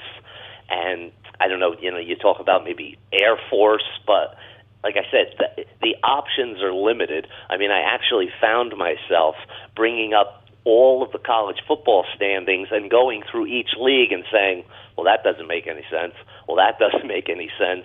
And like I mentioned earlier, man, it just looks like the options are limited, and the outlook for this staying as a viable power conference is pretty bleak. Because here's the other part. When they were talking last year, and I screamed and yelled about this, and people in Tucson told me, shut up, I don't care about what happens with Texas and Oklahoma. I said, guys, this is going to affect us. Not today, not tomorrow, but it'll affect us somewhere down the line. A year later, it has. The Pac-12, at least from my perspective down here, we're talking to Steve Tannen right now, 95.3 The Game up in Oregon. From my perspective, we've been a little bougie, and we've been a little full of ourselves, and we must keep up the academic institutions, and we don't want to be associated with people like that. It's Stanford and Cal, and it's USC and UCLA and Oregon, and we must have prestigious academics to be members of this conference. I'm wondering now, how much of a mistake was that? Because if you end up with, I think the two that make the most sense if you're going to do anything is either Fresno State, and Fresno State's certainly not Stanford. I don't think Stanford would want to be associated with Fresno State. No knock on Fresno State. I don't know if Cal would want to be associated with the likes of Boise State. And I honestly don't know if anybody would want to take on San Diego State and say, this is my comp set. To get back to what you said at the top of your comment, one of the sources at the Pac-12, their reaction when they got contacted about this story kind of backed up exactly what you said. They said, we just got horned and soonered. So, it makes absolute perfect sense. And, yeah, the decision will absolutely have to be made. Do you want to keep the Pac-12 as, a Power 5 conference in the major sports? And all of a sudden, you're going to have to lower your academic standards. There's no question about it. So it's a matter of what's important, what kind of stability do you want. But it's, in the end, like I said, I hate to oversimplify things. It's going to come down to, like we learned in Watergate, follow the money. Follow the money. All right, last question. And we really appreciate you taking time, especially, Steve, because I know you're on vacation this week. If this is musical chairs, and indeed I think it is, which schools do you think are the safest that they're going to find a chair to sit in? And who's going to be standing there when the music's done? Ooh, that's a good one. I don't think it's a difficult question. I would be really nervous if I were Oregon State, Washington State. I think because of Arizona's clout within the vicinity of a major market and a basketball powerhouse, I think that's what they're bringing to the table. Stanford, as you mentioned, is not only a national but an international brand. And, when it comes to all the other sports, the women's sports as well as the non-revenue generating sports, they're always pretty powerful. And Oregon, of course, where they've come in the past quarter century is absolutely now a national brand. And Seattle, of course, Washington, you're talking about a top 10 market there. And while they've really struggled in football and basketball recently, I think as a viable media market, I don't think they could be discounted in any way. See, I think it's Washington sitting the prettiest with the size of the Seattle media market. Then Arizona State, I think, is sitting pretty good. I think Stanford sits right there with those three. I think those are my top three. I think Cal, because it's in San Francisco, looks pretty good. I think Oregon looks pretty good because, let's be honest, the sway of Nike and Phil Knight's influence in college sports is somebody's going to want to make sure they keep Phil Knight and Nike happy, and that's going to be a direct benefit for Oregon. I think Arizona's right there underneath, and I think that Oregon State and Washington State are the ones that could be in trouble. Yeah, the problem is at this point you're going to see who's going to maybe who the best crew schools are or who the best life raft schools are, because it seems like it's going to be man overboard and everybody for themselves. Okay, clown question, but I'm going to ask it anyway. All of us here around the country look at Oregon and the facilities and the uniforms. How much of an influence does Phil Knight and Nike have giving Oregon a boost and some juice and making sure that is one of the elite programs around the country? It's interesting that you said that, because many years ago, I've been doing the show for almost a quarter century up here, and I used to get so angry and aggravated about the bells and the whistles and the new uniforms and the flash and the dash. And several years ago, I had a conversation with somebody who was really big on recruiting, and they said, Steve, no one cares what you think. They only care what the 17-year-olds think. And they love this school. When we talked to Dan Lanning, the new coach, Kenny Dillingham, the new offensive coordinator, who are 35 and 32 years old, they said when they were in high school, now you're only talking 15, 16 years ago, they knew about Oregon from all four corners of this country. So I think the influence is real, and the young guys who are now, who are, like I said, are in their mid-30s, ever since they've been in middle school, they've been aware of Oregon like no other generation before them. It's so funny. I got a 21-year-old, and when he was about 10, 11 years old, they opened up a big Nike store. And, again, this is the middle of Florida, so they got Florida State, they got Florida, and at the time they had Miami. And then they had a huge display of Oregon gear. And all the kids at his school, that's the gear they wanted, the Oregon gear from that brand new Nike store, because they thought it was so fresh. And I saw kids in the middle of SEC country walking around with Duck gear. Let me tell you something. I have twin 12-year-old nephews in New Jersey, and I get requests there. We want Duck gear. What could you get me a discount? We love this stuff, and they send me links to the coolest looking stuff. So it's also happening in New Jersey, which is 2,900 miles away from here.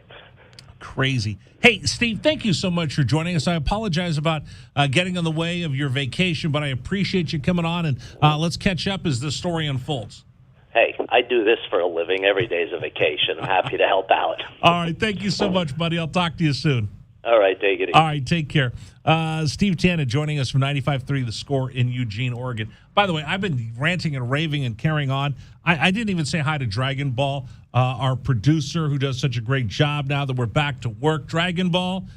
I think this is one of the traits of a really good producer. Keep the talent happy. You've done a pretty good job at that today. I've done that today? Yeah.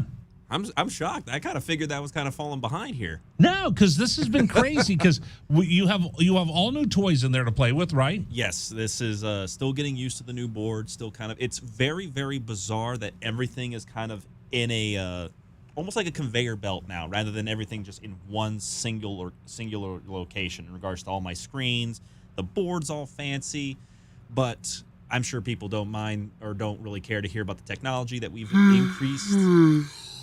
Exactly. All I know is that I'm just getting by with what I have, and now I have a little bit more fun. But UCLA and USC decided to make me want to work rather than have some fun and try to experiment with what I have here. So thanks, Trojans and Bruins. There you go. There you go. All right, coming up in just a little bit, we're going to talk with Glenn Howell. We'll get reaction from him. So we've had reaction from Southern California. We've had reaction for Oregon. We've got reaction from those of you here in Tucson. We'll get reaction from an Arizona letterman. The breaking news. I never thought I'd say this. The Pac-12 could be dead. The Pac-12 could be dead. USC, UCLA stabbed everybody in the back, and they're bolting for the Big Ten. And a huge cash grab. As we just heard from Steve Tannen up in Oregon, $35, $40 million is what you get for media rights out of the Pac-12. Thank you very much, Larry Scott. If you bolt and you're part of the wicked, evil Big Ten, you're looking at 80, 90, up to $100 million in revenue. How to compete with that? I mean, you really can't, but I'm intrigued to think about what the travel situation is going to be for the new Big Ten in 2024. They don't care. I know. By the way, I never, if you're UCLA, USC, UCLA, or the Big Ten, I never want to hear you talk about academics and worrying about student athletes because you just don't care. I'll just tell you that right now. If you're in the Big Ten and you're the Bruins and the Trojans, in fact, stop calling them student athletes. They're just athletes representing your brand now. Because if you've got kids that are leaving Westwood and flying for a weekend series baseball game, softball game, to Hoboken, New Jersey on a Wednesday, you don't care about whether they're going to class or doing their homework.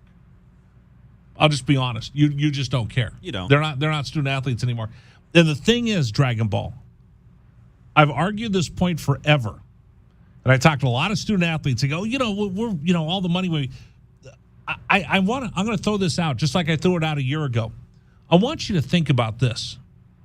For the student athletes, would you be as successful and have all the crowds cheering and adoring you if you were just wearing a gray shirt jersey with no logo on it? And the answer is no.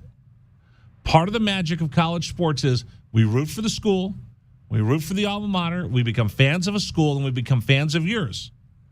While we watch you get ready, basically playing minor league sports to go on to the next level. And I ask you that because the quality of play in the minor leagues is better than it is in college. But I don't see people lining up to go watch minor league baseball the way they do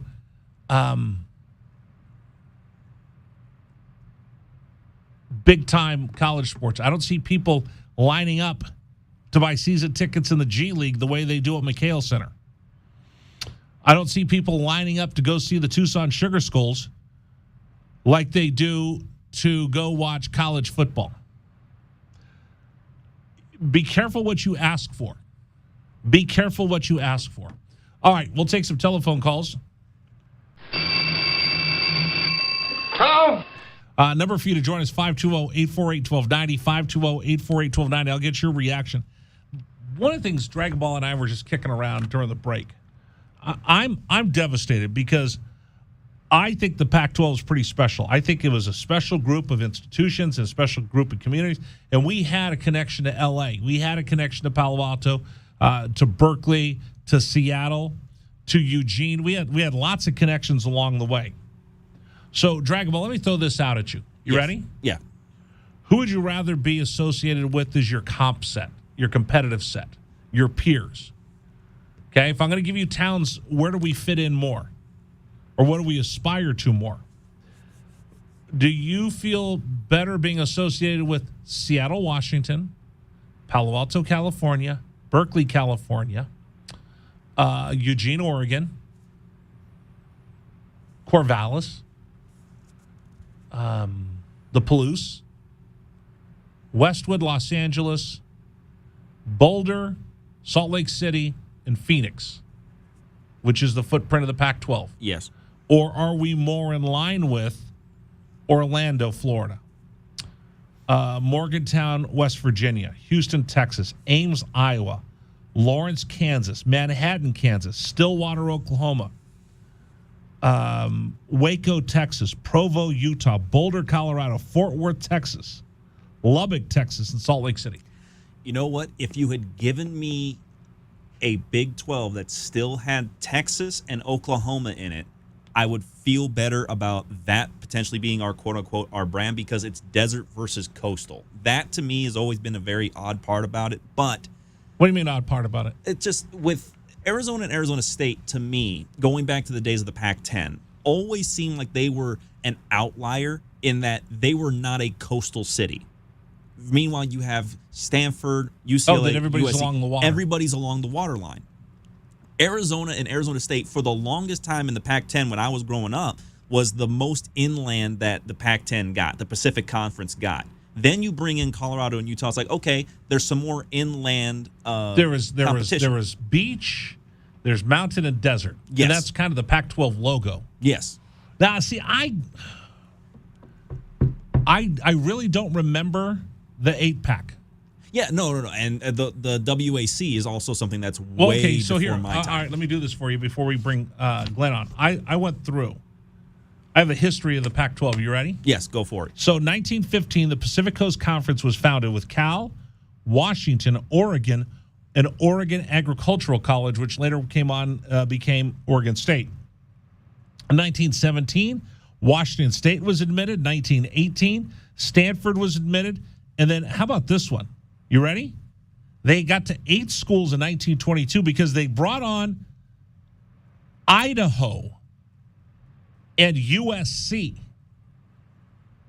1924, the PCC added in Montana. And then finally, in 1928, they decided to admit UCLA. 1959, the PCC disbands over pay for play because a couple schools got caught with their hands in the cookie jar, and they almost became the Airplane League conference, which would have featured Army, Navy, Air Force, Notre Dame, Pitt, Penn State, Syracuse, along with Cal, Washington, Oregon, Oregon State, Stanford, and all the schools that make up the Pac-12. The Defense Department said no because you would have had to get approval for Navy, Air Force, and Army to play in that conference. So instead, 1959, the Athletic Association of Western Universities was established, the AAWU, with Cal, UCLA, USC, and Washington. In 1960, they became the Big Five when they added Stanford. Then they became the Big Six in 1962 when Washington State was added. 1964, they changed their name to the Pac-8 with Oregon and Oregon State joining. 1970s, Arizona State. 2010, they thought about adding Texas A&M, TCC. Texas A&M, Texas Tech, OU, Oklahoma State, and Colorado, but instead just added Colorado and Utah. That's a history of this conference. Number for you to join us here on the program, 520-848-1290, 520-848-1290. Coming up, we will talk with Glenn Howell, Arizona letterman. Hey, listen, he's played at these venues. He's been to these venues. We are now talking about no more going to the Rose Bowl, no more going to the Coliseum. By the way, what happens to the Rose Bowl, the granddaddy of them all? Does that survive without the Pac-12? Wow. This is a huge day in sports. We'll get Glenn Howell's reaction. That's next here on 1290.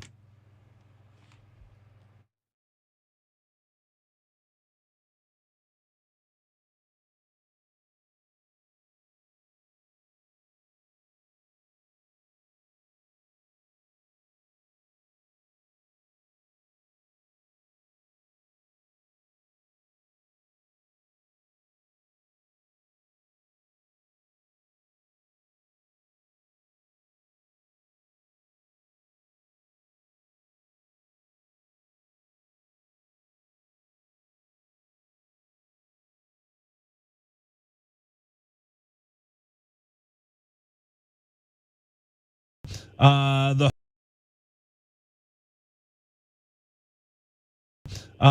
host of Crunch Time on the Score, 95.3 The Score up in Oregon. A year later, it has. The Pac-12, at least with Texas and Oklahoma, I said, guys, this is going to. From my perspective, we've been a little bougie, and we've been a Stanford and Cal, and it's USC and UCLA.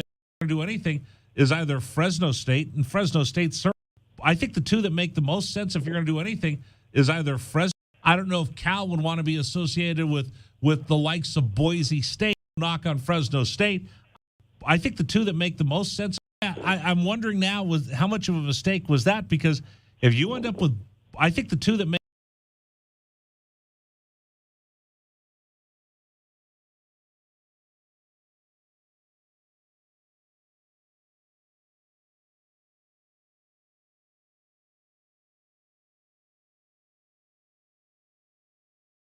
Fourth of July savings to keep your yard looking healthy the whole season. Protect your soil from the heat with a bag of Scott's Naturescapes mulch, now 3 for $10. And celebrate the 4th with our select 2.5-quart red, white, and blue annuals, 2 for $10.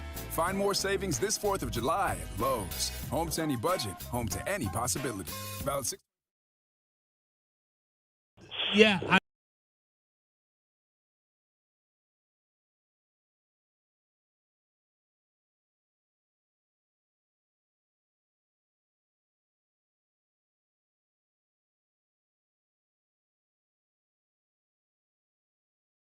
Yeah, I'm wondering now was how much of a mistake. I think the two that make the most sense if you're going to do anything is either Fresno State, and Fresno State's certainly not Stanford. I'm wondering now was how. I think the two that make the most sense. In the end, like I said, follow the money. Follow.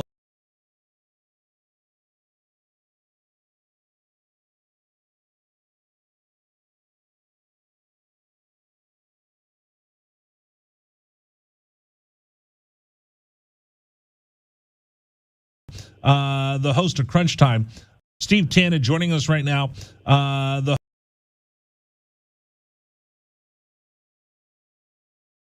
Fresno State's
Thanks for joining us, everybody. Those of you getting in your car, breaking news. The University of Southern California and the University of California at Los Angeles stabbed the rest of the Pac-12 in the back today. as the story broke, they are planning on leaving the conference and joining the Big Ten. Oh, I can't wait for those Iowa-UCLA basketball games. And, when the Trojans go into Bloomington to play them in football. And, wow, that old natural rivalry of Rutgers and USC football. Oh, boy. It's the almighty dollar. They sold us out for the almighty dollar. Let's get a reaction. Number for you to join us here on the program, 520-848-1290, 520-848-1290. We're going to run out to our guest hotline. Joining us right now is Glenn Howell, Arizona letterman, one of our Arizona insiders, is also part of our broadcast crew for Arizona football. He's our guest right now here on 1290. Reaction, Glenn. Arizona will no longer be in the same conference as the Bruins and the Trojans. Glenn, go ahead. You're on the air. I didn't hear you. You got to cut off. We've got. You should see all the bells and whistles we got in the studio now. Anyway, I want your reaction. Arizona will no longer be in the same conference as the Bruins and the Trojans. Reaction. It's sad day to have USC and UCLA leaving our conference. I don't know if we can recover from it. The conference as a whole can recover. There's no replacing those two teams. There's a lot of people probably lining up trying to make sure maybe they can move over to the Pac-12. But I just think it's a sad day for the Pac-12 conference, and I think it might be the end of the Pac-12. I mean, I can't believe this is the conversation we're having. I woke up this morning, I'm like, I hope there's something for us to talk about on the show. I never thought I'd talk about something that I've known my entire life that's going by the wayside, if this is indeed true, because we've been talking about it all afternoon. How do you replace the Bruins and the Trojans in this conference? You don't. You really don't, because look at the market there. The LA market is huge. I mean, how do you replace that? How do you replace that? You just can't do it. And it was almost like you almost thought it was coming, because the conference. Look at it. Look at how we are in football. How we have not been in the playoffs in years. We've been declining. When SC and UCLA has not been good in the last couple of years. They've had some, decent records, but they just haven't been performing at the national level, and we relied on them. And I have a little different take on what the cause of the downfall of the conference is. I think that, you look at Arizona and Arizona State when we came in, and was it 78? I think it was came in. We have never ever got to the level of being a national contender in football. Okay, in football. Okay, we had Desert Swarm, and it was the cover of Sports Illustrated, and that was, Yeah, but we didn't continue that. If we would have continued to be a stronger football program, Arizona State, if we would have been able to do that, and then you saw the fall of Washington, okay, and then UCLA and USC, we were kind of like the second fiddle conference. We weren't a conference of champions, because SC had that little run with Pete Carroll. Right. But, we just never sustain that like every other year. That would have been great. Every other year we were there. But we just never did it. Even with Oregon. Oregon went to the playoff and they got crushed. Right. It's everything. We just never made it to that top level. That's what I think really hurt our conference. And I think, part of the fault is, Arizona and Arizona State too, because we needed to have at least 4 or 5 teams that were contending in there. And you look at the SEC, they have those teams that do contend. Okay, but is the Southeastern Conference? So I lived down there and I covered them. It's Alabama, It's LSU and it's Auburn. The rest of them aren't world beaters. If we had somebody being our standard bearer, would it be different?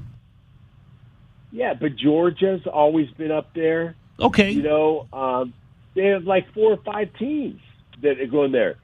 I mean, you really have to have those teams, especially in football, that are contenders, that are up there. They're up there in the top 10. And we have not been able to do that in the Pac-12. And that's why I think that our television deals are not that good, and we just weren't making enough money. We just didn't have the flash and the cash.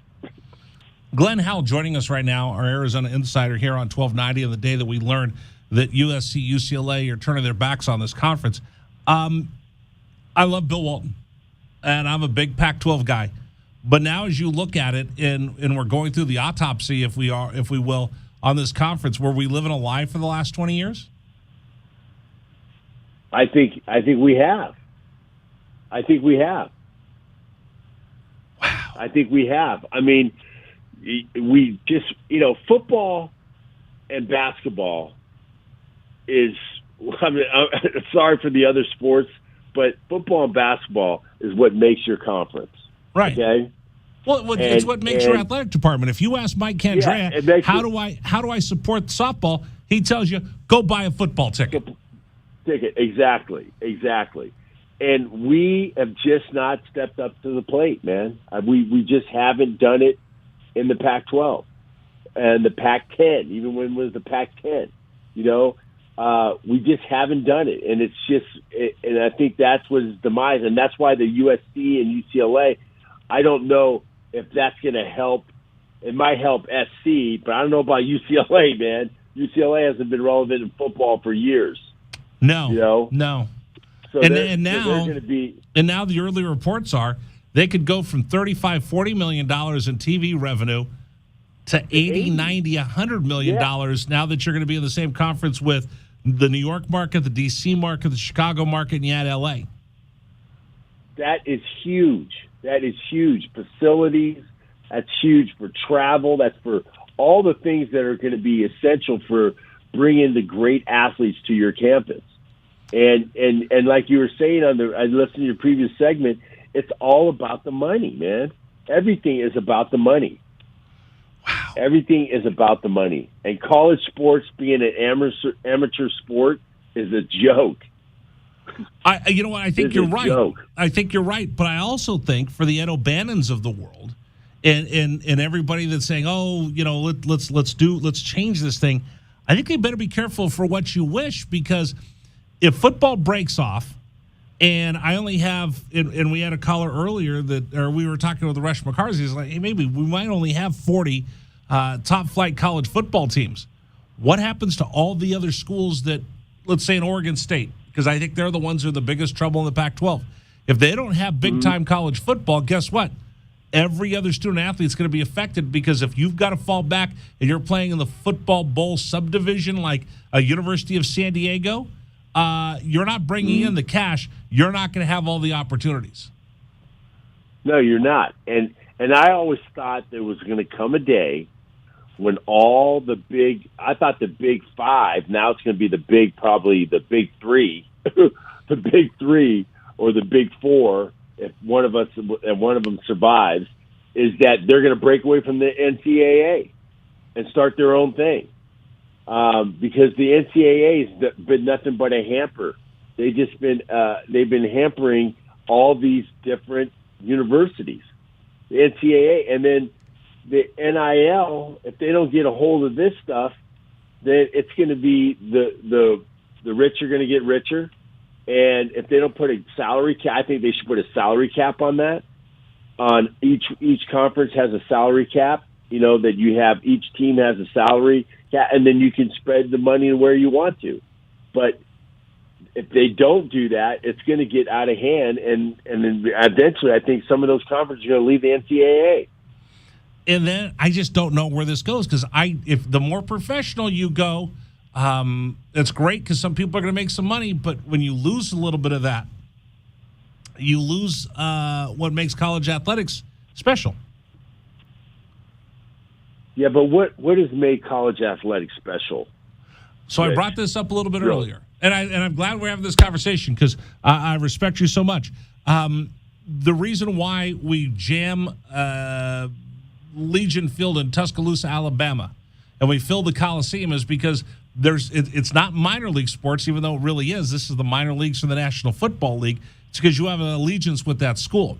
If I took that uniform off, if I take the USC Trojans and I take Tommy Trojan off the side of their helmet and they're not associated with the University of Southern California, how many people are going to come watch them play? Nobody. And that's the They're rub. not going to. Yeah, I understand that. Is that collegiate sports, I think, it's gotten so messed up with all the money that has gone into it. Okay, because it's just made it. They're making decisions on money, not on the student athlete.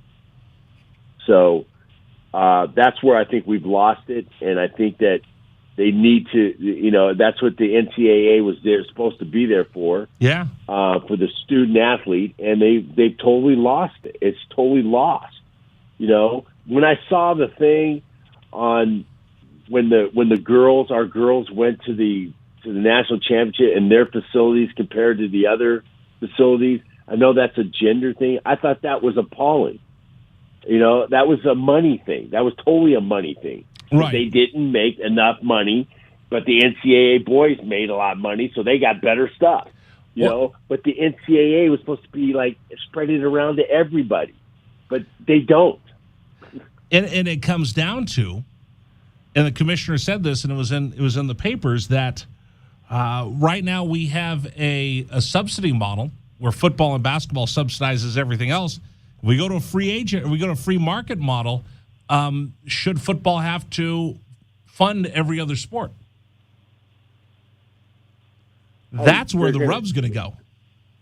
Yeah, if they have to do that, then we're going to have some sports that are falling off. Yeah. 100%. 100%. Yeah, there's going to be some bodies around everywhere, and there'll be less opportunities. It's so ironic. This was all this way that we're going in the direction we've gone was to give more opportunity to student athletes. When it's all said and done, it's going to give less opportunity for student athletes. Yeah, it will. I think it will. It'll be less opportunities for the golfers, for the volleyball players, for the swimming, for the swimming, and they should have all the opportunities that everybody else, all the student athletes have, and I just think that it's all catching up to the NCAA. I think it's just catching 100%. Up. It's catching up to them. Glenn, thank you so much for joining me. I appreciate it. We'll get together soon. All right, we have to do that. We're getting ready for football. We're getting close. I'm getting a little excited. I saw your countdown there, and I was like, whoa. Yeah, we're ready to go. Ready to go. Glenn Howell, even though I've been involved with a little football myself, but it was indoor. I can't wait. I can't wait. Hey, Glenn, thank you so much. All right, we'll see you later. All right, take care. Glenn Howell joining us, our Arizona insider, part of our broadcast crew for Arizona football. All right, coming up on the program, I'll give you the big stories today as a recap, and then we'll get reaction from Southern California. One of the leading voices, sports voices of Southern California is Rush McCarsey of the mighty 1090 in Los Angeles. We'll get his reaction.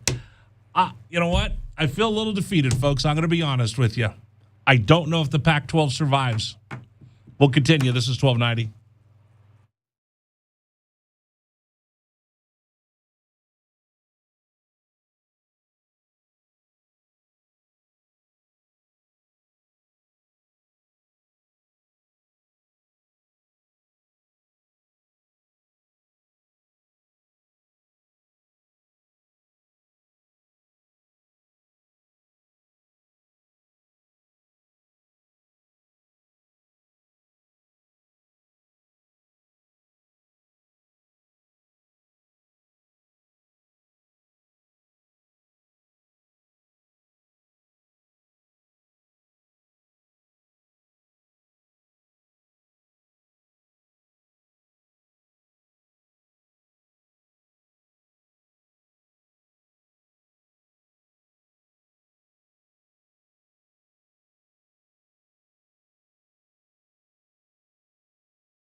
Glenn Howell joining us right now, our Arizona insider here on 1290, on the day that we learned that USC, UCLA are turning their backs on this conference.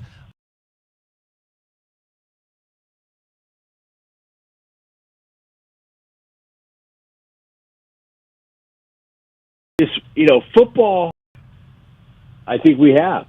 If we will, on this conference, were we living a lie for the last 20 years? But now as you look at it, and we're going through the autopsy,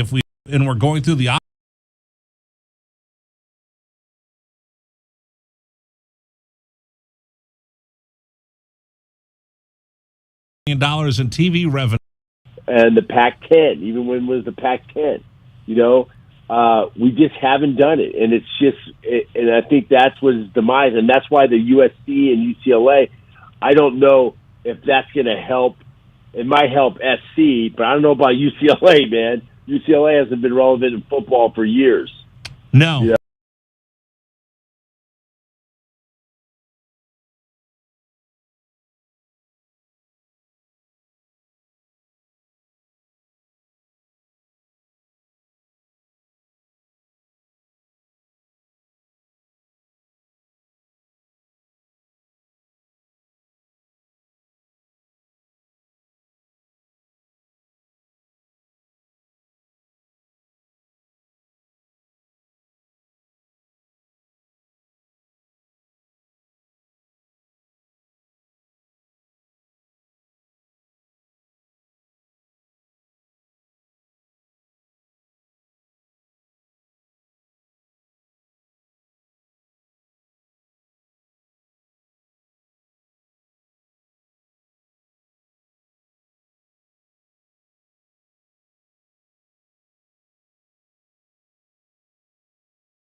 All right, here we go. Biggest stories of the day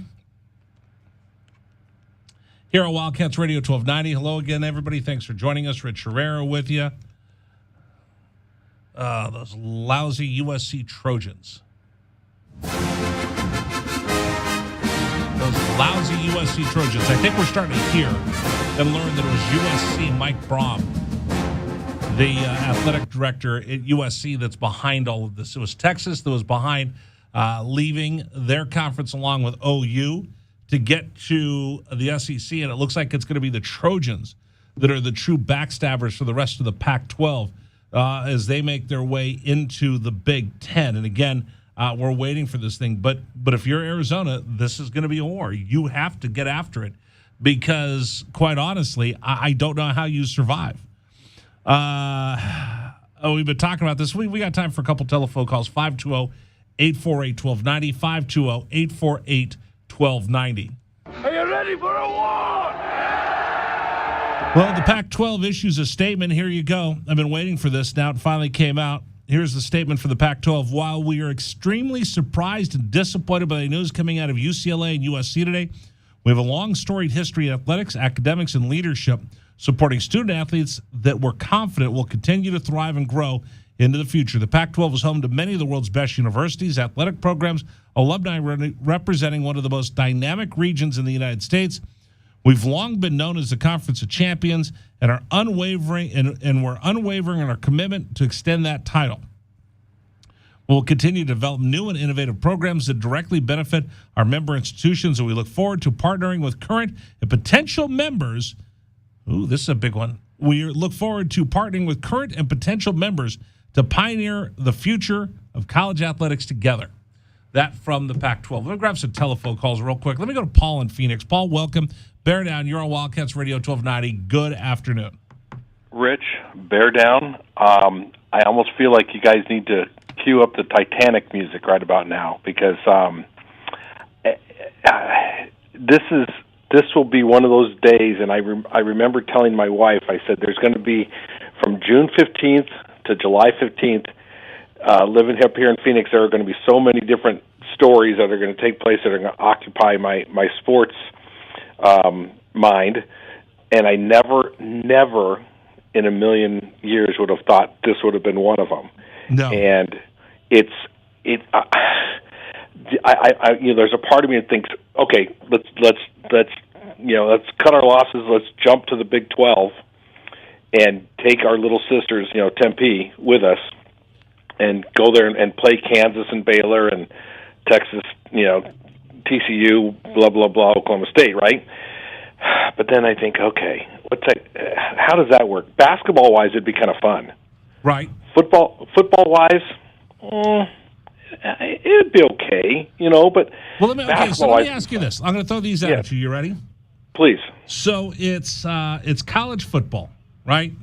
You're ready. Let's say CBS has this, right? Yep. So CBS starts Saturday. Tune in for college football as the Arizona Wildcats take on the University of Southern California at the Coliseum at 1 p.m. Okay? There's one option of it. You ready for the next option of it? Okay.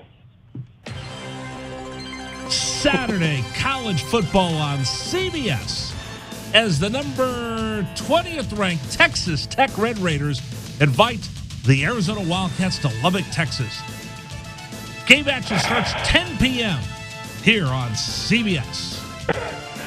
Did you say 10 p.m.? 10 p.m. Because you're not getting the primetime game. If it's Texas Tech and Oklahoma, I can guarantee you're not getting that 3 o'clock start on the West Coast. But Rich, okay, so like you said, I love what you said about we got to quit fooling ourselves. It's not about academics. So let's all stop, okay? Yeah. But I think at some point in time, and it'll be in our lifetime, God willing, we all live to see it. I kind of hope we don't, but in our lifetime, there will be separation of football and basketball. There will literally be 64 teams that will participate in football. Yep. That will be a set group, and then there'll be 64 teams to participate in basketball, and every year, especially with basketball, I can't speak for football, but basketball, they will petition to be invited and put into that block of 64 to compete for an eventual March Madness spot or blah blah blah. I just don't even. I can't even get my head around this right now. I don't think you can, because you have to invest so much money and so much of your economic livelihood is going to be predicated upon football. You can't be one that I'm in 1 year, I'm out the next. I'm in 2 years, I'm out the next. There's just too much financial uncertainty. So either you're going to be one of the 40, 60, whatever teams left over, or you're going to be a basketball school. Well, Rich, the thing I miss out on, I'm getting older. I'm up there in years. I've been a Wildcat season ticket holder since '83 when I was a student there. And I have a dear friend, and I won't mention his name. I have a dear friend. He played baseball at the U of A. He was on their '86 World Series team that went to the World Series.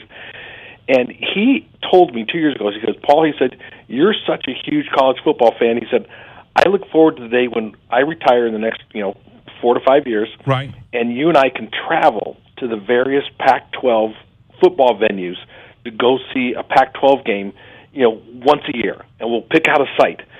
And I'm kind of thinking to myself, going, that may not happen. No, it may not be there for us to go and take in an Oregon State or a Stanford game, and it saddens me. It really does.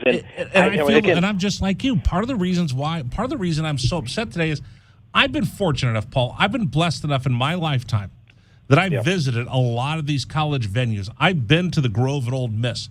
I've been to the Swamp in Florida. I've been to Death Valley at LSU. I've been to Autzen Stadium in Eugene in the rain. And I stood there as the duck came out of the Harley. I've been to the Horseshoe. I've been to most of these venues, and that's what makes college special. That's what makes college football so special.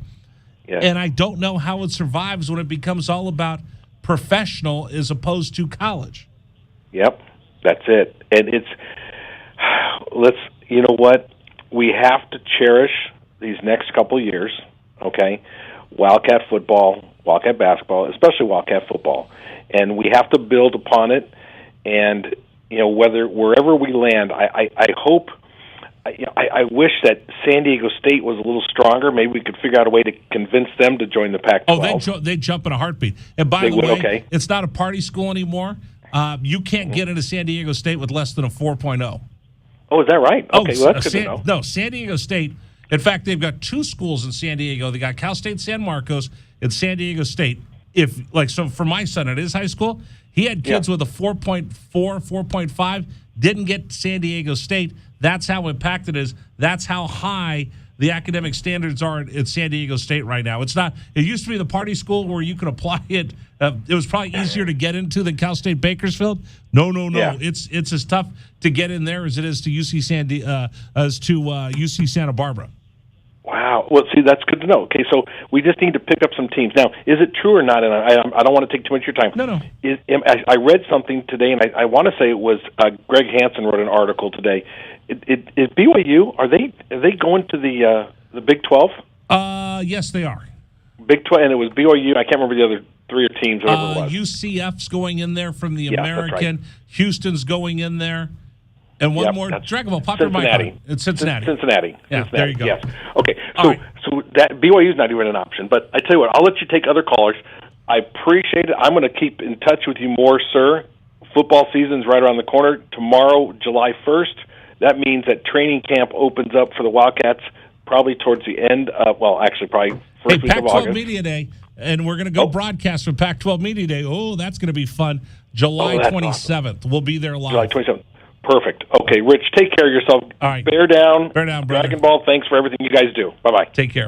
All right, coming up next, Dragon Ball will give you an update on this crazy day in sports. He'll also, what do you got? You got our update coming up? Yeah? I can't hear a word you're saying. Did I mess something up? Did I push the wrong button again? I think I messed something up. Did I? Did I mess something up again? Oh.